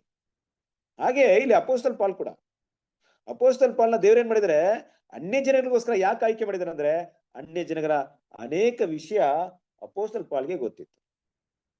ಅದರಲ್ಲೂ ಕೂಡ ವಿಶೇಷವಾಗಿ ರೋಮ್ ಜನ ತಗೊಂಡಾಗ ನೋಡ್ರಿ, ಒಬ್ಬರನ್ನ ಸತ್ಯಕ್ಕೆ ಕರ್ಕೊಂಡ್ಬರ್ಬೇಕಾದ್ರೆ ಅಲ್ಲಿ ಯಾವ ರೀತಿ ಪ್ರಶ್ನೆ ಇರುತ್ತಂದ್ರೆ, ಹಲವಾರು ಪ್ರಶ್ನೆ ಫಸ್ಟ್ ಸತ್ಯ ಎಲ್ಲರಿಗೆ ಕ್ಲಿಯರ್ ಆಗ್ಬೇಕಾಗಿದೆ. ನೋಡ್ರಿ, ಇಲ್ಲಿ ಅಪೊಸ್ತಲರ ಮಧ್ಯದಲ್ಲಿ ಕೆಲವೊಂದು ಕನ್ಫ್ಯೂಷನ್ ಇತ್ತು. ಏನ್ ಕನ್ಫ್ಯೂಷನ್ ಇತ್ತು? ಈ ಸತ್ಯ ಬೇರೆ ಇಸ್ರೇಲ್ ಜನರಿಗೆ ಮಾತ್ರ, ಅನ್ಯ ಜನರಿಗೆ ಅಲ್ಲ ಅನ್ನೋಂತ ಒಂದು ಕನ್ಫ್ಯೂಷನ್ ಇತ್ತು. ಆದ್ರೆ ಇದನ್ನ ತುಂಬಾ ಸ್ಪಷ್ಟವಾಗಿ ಕ್ಲಿಯರ್ ಮಾಡಿದ್ ಯಾರಪ್ಪ ಅಂದ್ರೆ ಅಪೊಸ್ತಲ್ ಪಾಲ್ ಮಾತ್ರ. ಈ ಸುವಾರ್ತೆ ಎಲ್ರಿಗಿದೆ, ಆದ್ರೆ ಅದು ಮೊದಲನೇದು ಯಾರಿಗ್ ಮಾತ್ರ ಇದೆ? ಇಸ್ರೇಲ್ ಜನರಿಗೆ ಮಾತ್ರ ಇದೆ ಅಲ್ವಾ. ಕಳೆದು ಹೋದಂತ ಕುರಿಯಾಗಿರುವಂತ ಇಸ್ರೇಲ್ ಜನರಿಗೆ ಹೊರತು ಬೇರೆ ಯಾರಿಗೂ ನಾನು ಕಳಿಸಲ್ಪಡಲಿಲ್ಲ ಅಂತ ಯೇಸು ಕ್ರಿಸ್ತ ಹೇಳಿದ ಪ್ರಕಾರವಾಗಿ ಮೊದಲು ನೀವೇನ್ ಮಾಡಿ, ಇದಾಯದಲ್ಲಿಯೂ ಯೆರೂಸಲೇಮಿನಲ್ಲಿಯೂ ಸಮರಯದಲ್ಲಿಯೂ ನಂತರ ಲೋಕದ ಕಟ್ಟೆ ಕಡೆಗೂ ಸಾಕ್ಷಿಯಾಗಿ ಸುವಾರ್ತೆನ ಹೇಳ್ರಿ ಅಂತ ಹೇಳಿದ್ರು. ಆದ್ರೆ ಮೊದಲೇ ಅವಕಾಶ ಇಸ್ರೇಲ್ ಜನರಿಗೆ ಇದ್ದಿತ್ತು, ಯಹೂದರಿಗೆ ಇದ್ದಿತ್ತು. ಅದಾದ ನಂತರ ಅದು ನೆಕ್ಸ್ಟ್ ಯಾರಿಗೋಯ್ತು ಅಂದ್ರೆ ರೋಮನರಿಗೆ ಹೋಯ್ತು. ಯಾಕಂದ್ರೆ ರೋಮ್ ಜನರೇನಾಯ್ತು, ಇಡೀ ಲೋಕವನ್ನ ಅವತ್ತು ಆವರಿಸಿದ್ರು. ಅದ್ ಮಾತ್ರವಲ್ಲ, ಅಪೊಸ್ತಲ್ ಪಾಲ್ ಒಂದು ಸಾಮರ್ಥ್ಯ, ಬುದ್ಧಿವಂತಿಕೆ ಹೇಗಿತ್ತು ಅಂದ್ರೆ ಸುವಾರ್ತೆನ ರೋಮ್ ಜನರಿಗೆ ಹೇಳುವಂತ ಒಂದು ಜ್ಞಾನ ಅವ್ರಿಗಿತ್ತು ಅಲ್ವಾ. ಹಾಗಂತ ಹೋಗಿ ಏನ್ ಮಾಡಿಲ್ಲ, ಅನ್ಯ ಜನರ ಹತ್ರ ಹೋಗಿ ಇಲ್ಲದಿರುವಂತ ಕಥೆಗಳೆಲ್ಲ ಮಾತಾಡ್ತಿರ್ಲಿಲ್ಲ ಅವರು. ನನಗೆ ಅಷ್ಟು ಗೊತ್ತು ಇಷ್ಟು ಗೊತ್ತು ಅಂದ್ಬಿಟ್ಟು ಸತ್ಯವನ್ನ ತುಂಬಾ ಜ್ಞಾನವಾಗಿ ಏನ್ ಮಾಡ್ತಿದ್ರು, ಮಾತಾಡ್ತಾ ಇದ್ರು ಅಪೊಸ್ತಲ್ ಪಾಲ್ ಅಲ್ವಾ. ಓದನ ರೋಮಪುರದವರಿಗೆ 1ನೇ ಅಧ್ಯಾಯ 7ನೇ ವಾಕ್ಯ. ರೋಮಾಪುರದಲ್ಲಿ ದೇವರಿಗೆ ಪ್ರಿಯರು ದೇವಜನರಾಗುವುದಕ್ಕೆ ಕರೆಯಲ್ಪಟ್ಟವರು ಆಗಿರುವವರೆಲ್ಲರಿಗೂ ಬರೆಯುವುದೇನೆಂದರೆ, ನಮ್ಮ ತಂದೆಯಾಗಿರುವ ದೇವರಿಂದಲೂ ಕರ್ತನಾದ ಯೇಸು ಕ್ರಿಸ್ತನಿಂದಲೂ ನಿಮಗೆ ಕೃಪೆಯೂ ಶಾಂತಿಯೂ ಆಗಲಿ. ನೋಡಿ, ಇಲ್ಲಿ ರೋಮಪುರದವರಲ್ಲಿ ದೇವರಿಗೆ ಪ್ರಿಯರು ದೇವ ಜನರಾಗುವುದಕ್ಕೆ ಕರೆಯಲ್ಪಟ್ಟವರು ಹಾಗೂ ಇವರೆಲ್ಲರಿಗೆ ಬರೆಯುವುದೇನೆಂದ್ರೆ, ಮುಖ್ಯವಾಗಿ ಒಂದು ಲೆಟರ್ನ ಬರಿಬೇಕಾದ್ರೆ, ಲೆಟರ್ ಬರೆಯುವಂತ ಒಂದು ಪ್ರತಿಯೊಂದು ಮಾತನ್ನ ತಗೊಬೇಕಾದ್ರೆ ಆ ಮಾತು ಅವ್ರಿಗೆ ಏನಾಗಿರುತ್ತೆ ಅಂದ್ರೆ ತುಂಬಾ ಪ್ರೇರಣೆ ಆಗಿರುತ್ತೆ, ತುಂಬಾ ಎಂಕರೇಜ್ಮೆಂಟ್ ಆಗಿರುತ್ತೆ. ಅಪೊಸ್ತಲ್ ಪಾಲ್ ರೈಟಿಂಗ್ಸ್ ಕೂಡ ಬರೀ ರೋಮಪುರದವರಿಗೆ ಮಾತ್ರವಲ್ಲ, ಇಡೀ ಸುವಾರ್ತೆ ಯುಗದ ಪೂರ್ತಿ ಎಲ್ಲಾ ಕಾಲದ ಸಭೆಯವರಿಗೂ ಕೂಡ ಎಂಕರೇಜ್ಮೆಂಟ್. ಎಷ್ಟೇ ಸರಿ ಓದಿದ್ರು ರೋಮಪುರದವರಿಗೆ ಪತ್ರಿಕೆ, ಅವರ ಪತ್ರಿಕೆ ಅವ್ರು ಬರೆದಂತ ಲೆಟರ್ ಬರೆದು ಓದಿದ್ ಎಷ್ಟೇ ಸರಿ ಓದ್ರು ತೃಪ್ತಿ ಆಗಲ್ಲ ನಮ್ಗೆ. ಅಷ್ಟೊಂದು ಮಾತು, ಅಷ್ಟೊಂದು ಆಳವಾದಂತ ವಿಷಯಗಳಿರುತ್ತೆ. ಅದ್ರಲ್ಲೂ ಕೂಡ ಏನ್ ಮಾಡ್ತಿದ್ರು ಅಂದ್ರೆ, ಇಲ್ಲಿ ದೇವರಿಗೆ ಪ್ರಿಯರು ದೇವ ಜನರಾಗುವುದಕ್ಕೆ ಕರೆಯಲ್ಪಟ್ಟವರು. ಕರೆಕ್ಟಾ? ಅಂದ್ರೆ ದೇವ ಜನರು ನೀವಿನ್ನೂ ಆಗ್ಲಿಲ್ಲ, ಬಟ್ ಏನಾಗಿದ್ದೀರಾ, ದೇವ ಜನರಾಗುವುದಕ್ಕೆ ಕರೆಯಲ್ಪಟ್ಟಿದ್ರ. ಈ ಮಾತಿನಲ್ಲಿ ನೋಡ್ಬೇಕಾದ್ರೆ ನೀವು ದೇವ ಜನರಾಗುವುದಕ್ಕೆ ಕರೆಯಲ್ಪಟ್ಟಿದ ಅಂದ್ರೆ ದೇವರಿಗೆ ಪ್ರಿಯರಾಗಿ ನಡೆದುಕೊಳ್ರಿ. ಹಾಗೆ ನೀವು ದೇವರಿಗೆ ಮೆಚ್ಚುಗೆಯಾಗಿ ದೇವರಿಗೆ ಪ್ರೀತಿಯಾಗಿ ನೀವು ನಡ್ಕೊಂಡಿದ್ದಾದ್ರೆ ಖಂಡಿತ ನೀವು ಒಂದಲ್ಲ ಒಂದಿನ ದೇವರ ಜನರಾಗಿ ದೇವರ ಮಕ್ಕಳಾಗ್ತೀರಾ. ಅದರಿಂದ ದೇವರ ಕೃಪೆ ನಿಮ್ಮ ಜೊತೆಗಿರ್ಲಿ ಅಲ್ವಾ. ಅಂದ್ರೆ ದೇವರಿಂದ ಯೇಸು ಕ್ರಿಸ್ತನ ಕೃಪೆ ನಿಮ್ ಮುಂದೆ ಇರಲಿ. ಸಾಮಾನ್ಯವಾಗಿ ಈ ಮಾತನ್ನ ನಾವು ಎಲ್ಲಿ ಯೂಸ್ ಮಾಡ್ತೀವಿ ಅಂದ್ರೆ ನಮ್ಮ ಟ್ರಿನಿಟಿ ಸಬ್ಜೆಕ್ಟ್ ಅಲ್ಲಿ ಯೂಸ್ ಮಾಡ್ತಾ ಇರ್ತೀವಿ. ಟ್ರಿನಿಟಿಯಲ್ಲಿ ಯೇಸು ಕ್ರಿಸ್ತನೋ ತಂದೆ ಮಗ ಪವಿತ್ರಾತ್ಮನಂತ ವಿಷಯಗಳೆಲ್ಲ ಬರ್ಬೇಕಾದ್ರೆ ಈ ವಾಕ್ಯ ತುಂಬಾ ನಮ್ಗೆ ಪ್ರಯೋಜನವಾಗಿರುತ್ತೆ ಅಲ್ವಾ. ತಂದೆಯಾದ ದೇವರು ಯಾರು, ಯೇಸು ಕ್ರಿಸ್ತನ ಯಾರು, ಮತ್ತೆ ಪವಿತ್ರಾತ್ಮ ಯಾರು ಅಂತ ವಿಷಯ ಇಲ್ಲಿ ಏನ್ ಮಾಡುತ್ತೆ ತಿಳಿಸ್ಕೊಡುತ್ತೆ. ಪವಿತ್ರಾತ್ಮ ಇದೆಯಾ ಇಲ್ಲಿ ಈ ವಾಕ್ಯದಲ್ಲಿ? ಪವಿತ್ರಾತ್ಮ ಇದೆಯಾ? ಇದೆಯಾ ಇಲ್ವಾ? ಇದೆ ಬ್ರದರ್. ಪವಿತ್ರಾತ್ಮ ವಾಕ್ಯದಲ್ಲಿ ಪವಿತ್ರಾತ್ಮ ಅಂತ ಹೆಸರು ಇದೆಯಾ?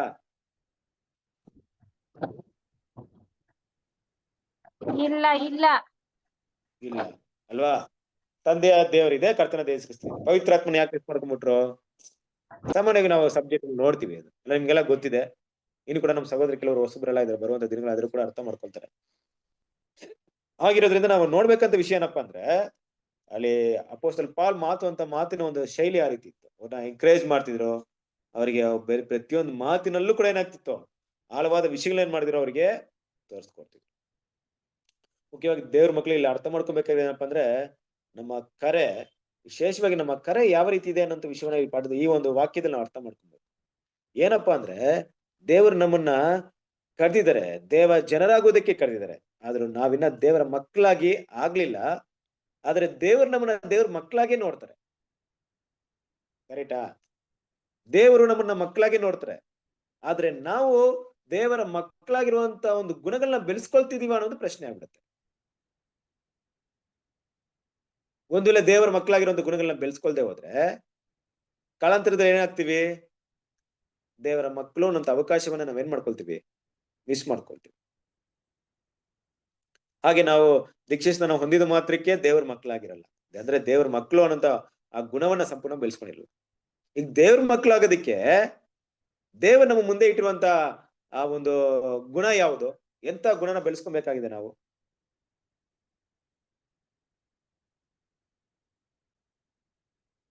ಎಂತ ಗುಣ ಬೆಳೆಸ್ಕೊಬೇಕಾಗಿದೆ ನಾವು? ಕ್ರಿಸ್ತನ ಸಾರೂಪ್ಯ. ಎಸ್, ಕ್ರಿಸ್ತನ ಸಾರೂಪ್ಯನ ಬೆಳೆಸ್ಕೊಬೇಕು. ನಮ್ಮ ಗುರಿ, ನಮ್ಮ ಮುಂದೆ ಇರುವಂತದ್ದು ಎಲ್ಲ ಕೂಡ ಯಾರಾಗಿದ್ದಾರೆ? ನಮ್ಮ ಕರ್ತನಾದ ಯೇಸು ಕ್ರಿಸ್ತ. ಆತನೇ ದೇವರ ಮಗನಾಗಿರುವಂತ ಒಂದು ಗುಣವನ್ನ ತೋರಿಸಿದ್ರು. ದೇವರ ಸಂಪೂರ್ಣ ಗುಣವನ್ನ ಭೂಮಿಗೆ ಬಂದು ತೋರ್ಸೋಗಿದಾರ. ನೋಡ್ರಿ, ನೀವು ಓಲ್ಡ್ ಟೆಸ್ಟ್ಮೆಂಟ್ ಅಲ್ಲಿ ಇದಾರಲ್ವಾ ಕ್ಯಾರೆಕ್ಟರ್, ಆಬೇಲಿಂದ ಸ್ನಾನಿಕನ ಯೋಹಾನವರೆಗೂ ಇರುವಂತ ಎಲ್ಲಾ ಗುಣಗಳನ್ನ ಒಬ್ಬರೇ ನೋಡ್ಬೋದು. ಯಾರವರು? ಯಾರು?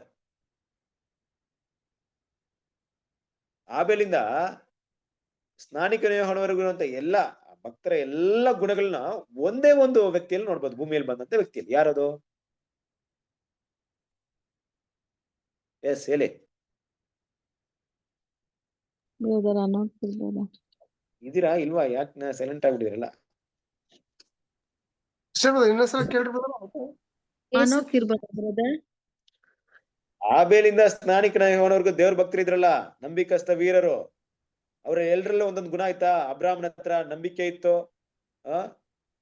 ಆಬೇಲ್ ಹತ್ರ ವಿಧೇಯತೆ ಇತ್ತು. ಬ್ರದರ್ ಜಕ್ಕಾಯ ಎಲಿಜಬೆತ್ ಅವರು ದೇವರಲ್ಲಿ ಭಯ ಭಕ್ತಿ ಉಳ್ಳವರು. ಕರೆಕ್ಟ್ ಅಲ್ಲ? ಇವರೆಲ್ಲ ತಗೊಳ್ಳಿ, ಇವರೆಲ್ಲರನ್ನ ತಗೊಂಡ್ರೆ ಎಲ್ಲರಲ್ಲಿರುವಂತ ಗುಣಗಳನ್ನ ಒಂದೇ ಒಂದು ವ್ಯಕ್ತಿಯಲ್ಲಿ ಬೈಬಲ್ ನೋಡ್ಬೋದು. ಯಾರದು?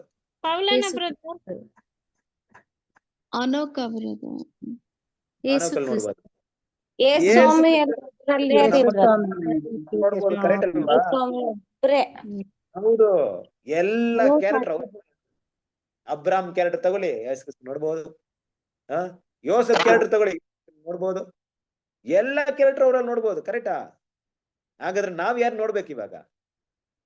ಅವ್ರೊಬ್ಬನ್ನ ನೋಡಿದ್ರೆ ಎಲ್ರು ನೋಡ್ದಂಗೆ. ಅದಕ್ಕೆ ಇಬ್ರಿಯದವರಿಗೆ 11ನೇ ಅಧ್ಯಾಯದಲ್ಲಿ ಬರೋದು, ಮತ್ತೆ 12ನೇ ಅಧ್ಯಾಯದಲ್ಲಿ ಹೇಳೋದು, ನಂಬಿಕೆಯನ್ನು ಹುಟ್ಟಿಸುವನು ಪೂರೈಸುವನು ಆಗಿರುವಂತ ಯೇಸು ಕ್ರಿಸ್ತನ ದೃಷ್ಟಿ ಮಾಡಿ ಏನ್ ಮಾಡ್ರಿ ನಿಮ್ಮ ಓಟವನ್ನ ಓಡ್ರಿ ಅಂತ ಹೇಳ್ತಾರೆ. ಕರೆಕ್ಟಾ?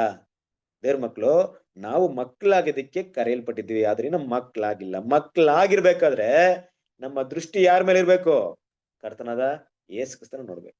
ಎಲ್ಲ ಗುಣಗಳಲ್ಲಿ ಎಲ್ಲ ದೇವರ ಸಂಪೂರ್ಣ ಗುಣವನ್ನ ಹೊಂದ್ಕೊಂಡಿರುವಂತ ನಮ್ಮ ಕರ್ತನಾದ ಯೇಸು ಕ್ರಿಸ್ತನ ಡಿಫೈನ್ ಮಾಡಿ ನೋಡ್ಬೇಕಂದ್ರೆ ಅದನ್ನ ವಿಭಾಗಿಸಿ ಸ್ಟಡಿ ಮಾಡ್ಬೇಕು. ಕರ್ತನಾದ ಯೇಸು ಕ್ರಿಸ್ತನ ಒಂದು ಏನನ್ಬೋದು ಅಂದ್ರೆ ಒಂದು ನಿಧಿ ಆತನು. ಯಾವ ನಿಧಿ ಅಂದ್ರೆ ದೈವಿಕ ಗುಣಾತಿಶಯಗಳ ನಿಧಿ. ಅದನ್ನ ನಾವೇನ್ ಮಾಡ್ಬೇಕು? ಹುಡುಕಿ ಸ್ಟಡಿ ಮಾಡ್ಬೇಕು. ಅವಾಗ ಮಾತ್ರ ನಮ್ಗೆ ಗೊತ್ತಾಗುತ್ತೆ ಅಲ್ವಾ? ಒಂದು ಪಾತ್ರೆಯಲ್ಲಿ ಒಂದು ಪಾತ್ರೆ ಪೂರ್ತಿ ಇದ್ರೆ ಆ ಪಾತ್ರೆ ಒಂದು ಬಿಂದಿಗೆ ಅಂತ ತಗೊಳ್ಳಿ, ಅದರಲ್ಲಿ ಬಂಗಾರ, ವಜ್ರ, ವೈಡೂರ್ಯ, ನವರತ್ನಗಳು ಎಲ್ಲ ತುಂಬಿರುತ್ತೆ. ಏನ್ ಮಾಡ್ತೀರಾ? ತಗೊಂಡ್ ಅದನ್ನ ಫಸ್ಟ್ ಡಿವೈಡ್ ಮಾಡ್ತೀರಾ. ಕರೆಕ್ಟಾ? ಇದು ಬಂಗಾರಪ್ಪ, ಇದು ಡೈಮಂಡ್ ಅಪ್ಪ, ಇದು ಗೋಮೇಧಕ ಕಲ್ಲು ಅಂತ ಏನ್ ಮಾಡ್ತೀರಾ? ಡಿವೈಡ್ ಮಾಡ್ತೀರಾ. ಹಾಗೆ ಯೇಸು ಕ್ರಿಸ್ತನ ಡಿವೈಡ್ ಮಾಡಿ ನೋಡ್ಬೇಕು. ಅಲ್ಲಿರುವಂತ ಗುಣಗಳನ್ನ ಸ್ಟಡಿ ಮಾಡಕ್ ಸ್ಟಾರ್ಟ್ ಮಾಡ್ಬೇಕು. ಇದು ಎಂತಹ ಗುಣ, ಇಲ್ಲಿ ತೋರಿಸಿದೆ ಎಂತಹ ಗುಣ ಅನ್ನಂತ ರೀತಿಯಲ್ಲಿ ನಾವು ಸ್ಟಡಿ ಮಾಡಿದಾಗ ಮಾತ್ರ ಏನಾಗುತ್ತೆ ಅಂದ್ರೆ ಕ್ರಿಸ್ತನ ಸರಿಯಾಗಿ ಅರ್ಥ ಮಾಡ್ಕೊಳಕ್ಕಾಗುತ್ತೆ, ಕ್ರಿಸ್ತನ ಸರಿಯಾಗಿ ನೋಡಕ್ಕಾಗುತ್ತೆ. ಸರಿಯಾಗಿ ನೋಡೋದ್ರಿಂದ ಮಾತ್ರ ಏನಾಗ್ತೀವಿ ಅಂದ್ರೆ ಕ್ರಿಸ್ತನ ಗುಣಗಳಲ್ಲಿ ಬೆಳೆಯಕ್ಕಾಗುತ್ತೆ. ಆಗ ದೇವ್ರು ನಮ್ಮನ್ನ ಕರೆದಿರುವಂತ ಉದ್ದೇಶ ಕೂಡ ನೆರವೇರುತ್ತೆ. ಅದಕ್ಕೆ ಅಪೊಸ್ತಲ ಪಾಲ್ ಏನಂತಿದಂದ್ರೆ, ನೀವು ದೇವ ಜನರಾಗೋದಕ್ಕೆ ಏನ್ ಮಾಡಿದಿರಾ? ಕರೆಯಲ್ಪಟ್ಟಿದ್ದೀರಾ.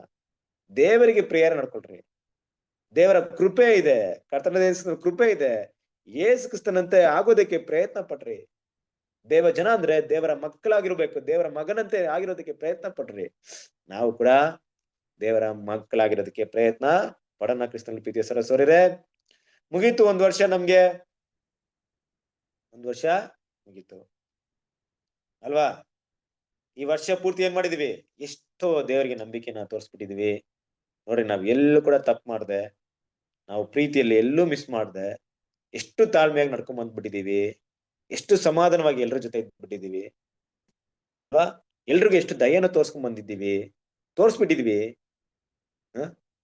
ಎಲ್ರಿಗೂ ಏನ್ ಮಾಡಿದೀವಿ? ಎಲ್ರ ಭಾವನೆಗಳನ್ನ ಎಷ್ಟು ಮಟ್ಟಿಗೆ ಅರ್ಥ ಮಾಡ್ಕೊಂಡ್ಬಿಟ್ಟಿದೀವಿ. ಎಷ್ಟೋ ಸರಿ ಎಲ್ರ ಭಾವನೆ ಅರ್ಥ ಮಾಡ್ಕೊಂಡ್ಬಿಟ್ಟಿದೀವಿ. ಹೌದು, ಅರ್ಥ ಮಾಡ್ಕೊಂಡಿದೀವಿ, ಇದೆಲ್ಲ ಮಾಡ್ಬಿಟ್ಟಿದೀವ ಅಂತ ಕೇಳಿದ್ರೆ ನಮ್ಗೆ ನಾಚಿಕೆ ಆಗ್ಬೇಕು. ಕೆಲವೊಂದು ಟೈಮಲ್ಲಿ ನಮ್ಮ ಸಮಯವನ್ನ ಏನ್ ಮಾಡಿದೀವಿ? ವ್ಯರ್ಥ ಅಂತ ಮಾಡಿದ್ವಿ. ಆದ್ರೆ ದೇವರ ಕೃಪೆ ನಮ್ಮನ್ನ ಬಿಟ್ಟು ಹೋಯ್ತಾ? ಇಲ್ಲಿವರೆಗೂ ದೇವರ ಕೃಪೆ ಬಿಟ್ಟು ಹೋಯ್ತಾ? ಇಲ್ವೇ ಇಲ್ಲ. ರೈಟಾ? ಇನ್ನು ಕೂಡ ದೇವ್ರ ಕೃಪೆ ಇದೆ. ಇನ್ನು ಕೂಡ ದೇವ್ರು ನಮ್ಮ ಮಕ್ಕಳ ರೀತಿಯಲ್ಲೇ ಕೈ ಹಿಡಿದು ನಡೆಸ್ತಾ ಇದಾರೆ. ಮುಂದಿನ ವರ್ಷ ಕೂಡ ನಡ್ಸಕ್ಕೆ ದೇವ್ರು ಸಿದ್ಧವಾಗ್ತಾ ಇದಾರೆ. ನಮ್ಮನ್ನ ಕೈ ಬಿಡ್ಲೇ ಇಲ್ಲ. ನಾವು ಎಷ್ಟೋ ಸರಿ ಕೈ ಬಿಟ್ಟಿದ್ದೀವಿ, ಎಷ್ಟೋ ಸರಿ ಏನ್ ಮಾಡಿಲ್ಲ, ಆತನ ಗುಣಗಳಿಗೆ ತಕ್ಕ ಹಾಗೆ ಗುಣಗಳನ್ನ, ಕ್ರಿಸ್ತನ ಮಗನ ರೀತಿಯಲ್ಲಿ ಗುಣಗಳನ್ನ ತೋರ್ಸಕ್ ಬಂದು ಕೂಡ ತೋರ್ಸ್ಲಿಲ್ಲ, ಕೋಪ ಮಾಡ್ಕೊಂಡಿದೀವಿ ಅಲ್ವಾ? ಮತ್ತೇನ್ ಮಾಡಿದ್ವಿ? ತುಂಬಾ ವಿಷಯಗಳು ಮಾಡ್ಕೊಂಡ್ಬಿಟ್ಟಿದೀವಿ. ಆದ್ರೆ ದೇವ್ರೇನ್ ಮಾಡಿಲ್ಲ, ನಮ್ಮನ್ನ ಕೈ ಬಿಡಲಿಲ್ಲ. ಕ್ರಿಸ್ತನ ಪ್ರೀತಿಯ ಸರಸೋರಿರೆ, ಆದ್ರಿಂದ ಬರುವಂತ ದಿನಗಳಲ್ಲಿ ಮುಂದೆ ಇರುವಂತಹ ಕರ್ತನಾದ ಯೇಸು ಕ್ರಿಸ್ತನ ರೀತಿಯಾಗಿ ಬೆಳೆಯೋದಕ್ಕೆ ನಾವು ಪ್ರಯಾಸ ಪಡೋಣ. ದೇವರ ಮಕ್ಕಳಾಗೋದಕ್ಕೆ ಕರೆಯಲ್ಪಟ್ಟಿದ್ದೀವಿ, ದೇವರ ಜನರಾಗೋದಕ್ಕೆ ಕರೆಯಲ್ಪಟ್ಟಿದ್ದೀವಿ. ದೇವ ಜನರ ರೀತಿಯಲ್ಲಿ ನಡ್ಕೊಳ್ಳೋಣ, ದೇವರಿಗೆ ಪ್ರಿಯರಾಗಿರೋದಕ್ಕೆ ನಡ್ಕೊಳ್ಳೋಣ. ಯಾವುದು ದೇವರಿಗೆ ಮೆಚ್ಚುಗೆ ಆಗಿರುತ್ತೆ ಅನ್ನೋದನ್ನ ಹುಡುಕೋಣ. ಕ್ರಿಸ್ತನಲ್ಲಿರುವಂತ ಗುಣಗಳನ್ನ ಹುಡುಕೋಣ. ಆ ಗುಣಗಳನ್ನ ನಮ್ಮ ಜೀವನದ ಅಳವಡಿಸ್ಕೊಳ್ಳೋಕೆ ಏನ್ ಮಾಡೋಣ? ಪ್ರಯತ್ನ ಪಡೋಣ, ಶ್ರಮಿಸೋಣ, ಪ್ರಾರ್ಥಿಸೋಣ, ಅದ್ರ ಬಗ್ಗೆ ತುಂಬಾ ಆಸಕ್ತಿಯನ್ನ ಸಲ್ಲಿಸೋಣ. ಈ ರೀತಿ ವಿಷಯಗಳನ್ನ ಏನ್ ಮಾಡೋಣ? ಬರುವಂತ ದಿನಗಳಲ್ಲಿ ಮಾಡೋಣ. ಹಾಗಾಗಿ ಮುಗೀತು ಟೈಮ್. ಒಂದು ವರ್ಷ ಇನ್ನ ಎಷ್ಟು ದಿನ ಇದೆ? ಒಂದು ವರ್ಷ ಈ ವರ್ಷ ಮುಗಿಯೋದಕ್ಕೆ ಒಂದ್ ದಿವಸ ಬರ್ತದೆ, ಇನ್ನೊಂದ್ ದಿವಸ ಒಂದ್ ದಿನ ಇರೋದು. ಕ್ರಿಸ್ತನ ಪ್ರೀತಿಯ ಸರಸರಿ ಏನಾಗ್ಬಿಡುತ್ತೆ ಆಮೇಲೆ? ಈ ಒಂದ್ ದಿನ ನಾಳೆ ಮುಗಿತಪ್ಪ. 2025ರಲ್ಲಿ ಪ್ರಪಂಚ ಏನಾದ್ರೂ ಬದಲಾವಣೆ ಆಗುತ್ತಾ? ಏನು ಬದಲಾವಣೆ ಆಗಲಿ. ಅದೇ ದಿನ, ಅದೇ ಸ್ಥಳ, ಅದೇ ಲೈಫ್. ನಮ್ಗೆ ಏನು ಬದಲಾವಣೆ ಆಗಲ್ಲ. ನಾವೇ ಬದಲಾವಣೆ ಆಗ್ಬೇಕು. ನಮ್ಮ ಮನಸ್ಸು ಬದಲಾವಣೆ ಆಗ್ಬೇಕಷ್ಟೇ. ಮಿಕ್ಕಿದ್ದೇನೋ ಬದಲಾವಣೆ ಆಗಲ್ಲ. ಕ್ರಿಸ್ತನ ಪ್ರೀತಿಯ ಸರಸರಿ ಎಲ್ಲ ಹಾಗೆ ಇರುತ್ತೆ ಅಲ್ವಾ? ಸೂರ್ಯ ಹೇಗ್ ಹುಡ್ತಾನೆ ಹಾಗೆ ಹುಡ್ತಾನೆ, ಎಲ್ಲ ಸೇಮ್ ಇರುತ್ತೆ. ಅದ್ರ ಬದಲಾವಣೆ ಆಗ್ಬೇಕಾಗಿರೋದು ಯಾರೋ? ನಾವೇ. ನಿರ್ಧಾರ ತಗೊಬೇಕಾಗಿರೋದು ನಾವು. ನಿರ್ಧಾರ ತಗೊಳ್ಳಿ. ಇದೊಂದು ಸಮಯ ನಮ್ಗೆ ನಿರ್ಧಾರ. ಈ ಒಂದು ಟೈಮಲ್ಲಿ ಈ ತರ ನಮ್ಮ ಮೈಂಡ್ ಬರುತ್ತೆ, ದೇವರಿಗೋಸ್ಕರ ಕೆಲವೊಂದು ವಿಷಯ ಚೇಂಜ್ ಮಾಡೋಣಪ್ಪ. ಬೈಬಲ್ ಒಂದ್ಸರಿ ನಾನು ಓದಿಲ್ಲ, ಈ ಸರಿ ಬೈಬಲ್ ಓದ್ಬಿಡ್ತೀನಿ ಪೂರ್ತಿಯಾಗಿ. ಕೆಲವೊಂದು ವಿಷಯ ನಾನು ಏನ್ ಮಾಡ್ತೀನಿ? ಪ್ಲಾನ್ ಮಾಡೋಣ. ಕೆಲವೊಬ್ರು ಹೇಳಿದ್ರೆ ಏನಂತ ಗೊತ್ತಾ? ಬ್ರದರ್, ಪ್ಲಾನ್ ಎಲ್ಲ ಮಾಡಲ್ಲ ಬ್ರದರ್ ನಾನು. ಯಾಕೆ ಅಂದ್ರೆ ಪ್ಲಾನ್ ಮಾಡಿದ್ರೆ ನನ್ನ ಕೈಲಿ ಫಾಲೋ ಮಾಡಕ್ ಆಗಲ್ಲ ಅಂತ. ಕ್ರಿಸ್ತನ ಪ್ರೀತಿಯ ಸಹೋದರರೇ, ಬೇಕು ಅನ್ನೋದಕ್ಕೂ ಬೇಕೇ ಬೇಕು ಅನ್ನೋದಕ್ಕೂ ಡಿಫ್ರೆನ್ಸ್ ಇದೆ. ಮಾಡ್ತೀನಿ ಅನ್ನೋದಕ್ಕೂ ಮಾಡೇ ಮಾಡ್ತೀನಿ ಅನ್ನೋದಕ್ಕೂ ಡಿಫ್ರೆನ್ಸ್ ಇದೆ ಅಲ್ವಾ? ಯಾರೋ ಹೇಳಿದ್ರ ಮಾಡ್ತೀನಿ ಅಂತ ಒಪ್ಕೊಳ್ಳೋದಲ್ಲ, ಮಾಡ್ತೀನಿ ಅಂತ ನಿಂತ್ಕೊಬೇಕು. ಅವಾಗ 100% ಮಾಡ್ತೀವಿ ಅಂತಿದ್ರೆ ಅಟ್ಲೀಸ್ಟ್ 50% ಮಾಡ್ತೀವಿ ನಾವು ಆ ರೀತಿ ಇಲ್ದಿದ್ರೆ ಏನು ಮಾಡಲ್ಲ, 0 ಆಗಿರ್ತೀವಿ. ಅಟ್ಲೀಸ್ಟ್ 50% ಮಾಡಕ್ ದೇವ್ರ ಕೃಪೆ ಕೊಡಿರ್ತಾರ. ಯೋಚನೆ ಮಾಡ್ಬೇಕು, ಪ್ಲಾನ್ ಮಾಡ್ಕೊಳ್ಳಿ. ಏನ್ ಪ್ಲಾನ್ ಮಾಡ್ತಿರೋ ಒಂದ್ ಡೈರಿ ತಗೊಂಡ್ ಬರೀರಿ. ನಾನು ದೇವ್ರಿಗೋಸ್ಕರ ಸೀರಿಯಸ್ ಆಗಿ ಸಿನ್ಸಿಯರ್ ಆಗಿ ಕೆಲವೊಂದು ವಿಷಯಗಳನ್ನ ಮಾಡ್ರಿ. ನಿಮ್ಮ ಜೀವನದಲ್ಲಿ ಕೆಲವೊಂದು ಬದಲಾವಣೆಗಳು ನೋಡಿದಾಗ ನಿಮ್ಗೆ ಸಂತೋಷವಾಗುತ್ತೆ. ಕೆಲವು ಆತ್ಮಿಕ ಫಲಗಳು ಅಭಿವೃದ್ಧಿ ಆದಾಗ ದೇವರಿಗೆ ಸಂತೋಷವಾಗುತ್ತೆ, ನಮಗೂ ಸಂತೋಷವಾಗುತ್ತೆ. ನಾನು ಮೊದಲ ತರ ಇಲ್ಲಪ್ಪ, ಈ ಗುಣಗಳ ಬದಲಾವಣೆ ಆಗ್ಬಿಟ್ಟಿದ್ದೀನಿ. ನಾನು ಮೊದಲಿದ್ದಾಗಿ ಈ ಗುಣ ನನ್ನ ಹತ್ರ ಕಾಣಿಸ್ತಾ ಇಲ್ಲ. ದೇವರಿಗೆ ಇಡಿಸ್ತಿರುವಂತ ಗುಣಗಳನ್ನ ಬಿಡ್ತಾ ಇದ್ದೀನಿ. ನಾನು ಚೇಂಜ್ ಮಾಡ್ಕೊಳ್ಳಿ, ಬರೀರಿ, ಪ್ರಯತ್ನ ಪಡ್ರಿ, ಪ್ರಾರ್ಥನೆ ಮಾಡ್ರಿ, ದೇವ್ರ ಸಹಾಯ ಮಾಡ್ತಾರೆ. ತುಂಬಾ ಸಮಯ ಇಲ್ಲ ನಮ್ಗೆ, ಸೊ ನನ್ಗೂ ಕೂಡ ಟೈಮ್ ಇಲ್ಲ, ಮುಗೀತಾ ಇದೆ, ಸಮಯ ಮುಕ್ತಾಯವಾಗಿದೆ. ಅದರಿಂದ ಬರುವಂತ ದಿನಗಳಲ್ಲಿ ದೇವ್ರ ಮಕ್ಕಳು ನಾನು ಒಂದೇ ಒಂದು ರಿಕ್ವೆಸ್ಟ್ ಏನಂದ್ರೆ, ದಯವಿಟ್ಟು ಎಲ್ಲರೂ ಕೂಡ ಡೈರಿನ ಮೇಂಟೈನ್, ಇಲ್ಲ ಒಂದು ಬುಕ್ನ ಮೇಂಟೈನ್, ಇಲ್ಲ ಮೊಬೈಲ್ಸ್ ಅಲ್ಲಿ ಏನಾದ್ರು ನೀವು ಒಂದು ದಿನವನ್ನ ದೇವರಿಗೆ ಏನ್ ಮಾಡಿದೀವಿ ಅಂತ ಬರ್ಕೊಳಕ್ ಮಾಡಿ. ಇದು ಮಾಡ್ತೀನಿ ಅಂತ ಬರ್ದಿಟ್ಕೊಳ್ರಿ. ಬರ್ದು ಅದನ್ನ ಮಾಡಕ್ಕೆ ಪ್ರಯತ್ನ ಪಡಿ. ಸೋತೋದ್ರೂ ಪರವಾಗಿಲ್ಲ, ನಿರಾಶೆ ಆಗ್ಬೇಡ್ರಿ. ಬಿದ್ರು ಪರವಾಗಿಲ್ಲ, ಎದ್ದು ಹೋಗೋಣ ಅಲ್ವಾ. ಪ್ರಯತ್ನ ಪಡೋದನ್ನ ನಿಲ್ಲಿಸೋದ್ ಬೇಡ. ಇಂಥ ವಿಷಯ ನನ್ನಲ್ಲಿ ಏನ್ ಬದಲಾವಣೆ ಇರ್ಬೇಕು, ನಾನೇನ್ ದೇವ್ರಿಗೋಸ್ಕರ ಮಾಡ್ಬೇಕು ಅನ್ಸುತ್ತೋ ಅದಕ್ಕೆ ಪ್ರೈಮರಿ ಇಂಪಾರ್ಟೆನ್ಸ್ ಕೊಡ್ರಿ. ಕೆಲವ್ರು ಬೈಬಲ್ ಓದಿರ್ತೀರಾ, ಬೇರೆನ ಮಾಡ್ಬೇಕಂತಿರ್ತೀರಾ, ಮಾಡ್ರಿ, ದೇವ್ರಿಗೋಸ್ಕರ ಮಾಡ್ರಿ. ಇದನ್ನೆಲ್ಲ ತಗೊಂಬನ್ರಿ. ದೇವ್ರು ನಿಮ್ಮನ್ನ ಆಶೀರ್ವದಿಸಲಿ. ನಿಮ್ಗೋಸ್ಕರ ನಾವೆಲ್ಲರೂ ಪ್ರಾರ್ಥನೆ ಮಾಡ್ತೀವಿ. ಬರುವಂತ ದಿನಗಳಲ್ಲಿ ಇನ್ನೂ ಹೆಚ್ಚೆಚ್ಚಾಗಿ ದೇವರ ಮಕ್ಕಳಾಗಿರೋದಕ್ಕೆ, ದೇವರ ಪ್ರಿಯರಾಗಿರೋದಕ್ಕೆ ದೇವರು ನಿಮ್ಗೆ ಸಹಾಯ ಮಾಡಲಿ ಅಂತ ಹೇಳ್ತಾ, ನಮ್ಮ ತಂದೆಯಾಗಿರೋ ದೇವರಿಂದಲೂ ಕರ್ತನಾದ ಯೇಸು ಕ್ರಿಸ್ತನು ನಿಮಗೆ ಕೃಪೆಯು ಶಾಂತಿಯು ಉಂಟಾಗಲಿ ಅಂತ ಹೇಳ್ತಾ ಈ ಒಂದು ಪಾಠವನ್ನು ಇಲ್ಲಿ ಮುಗಿಸ್ತಾ ಇದ್ದೀನಿ. ದೇವರು ನಿಮ್ಮನ್ನು ಆಶೀರ್ವದಿಸಲಿ. ಆಮೆನ್.